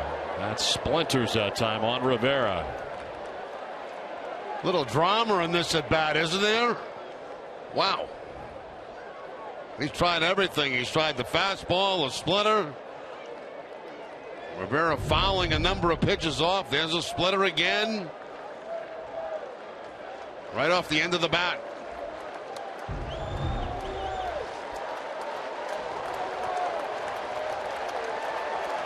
th pitch of the at-bat coming up at 3-2 from Uehara. Foul tipped as the bat goes flying into the seats.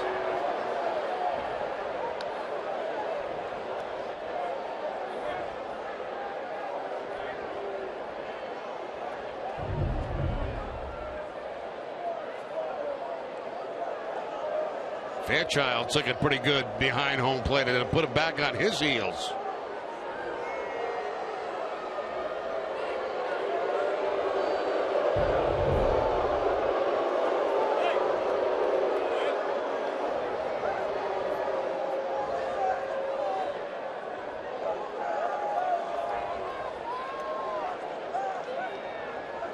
Gibson, the crew chief, checking on the home plate umpire, Chad Fairchild.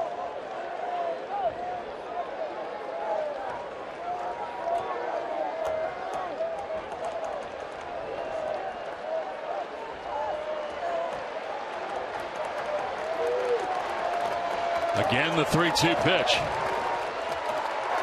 Hey, struck him out, and the Red Sox win. What a battle that was. But in the end, Koji wins the battle, and the Red Sox win Game 1 of the 3-game series against the Rays. Uehara ends up striking out 2 and picking up his 23rd save of the year. Actually throws a fastball up and out of the strike zone, and Rivera chases it to end it all here tonight at Fenway Park.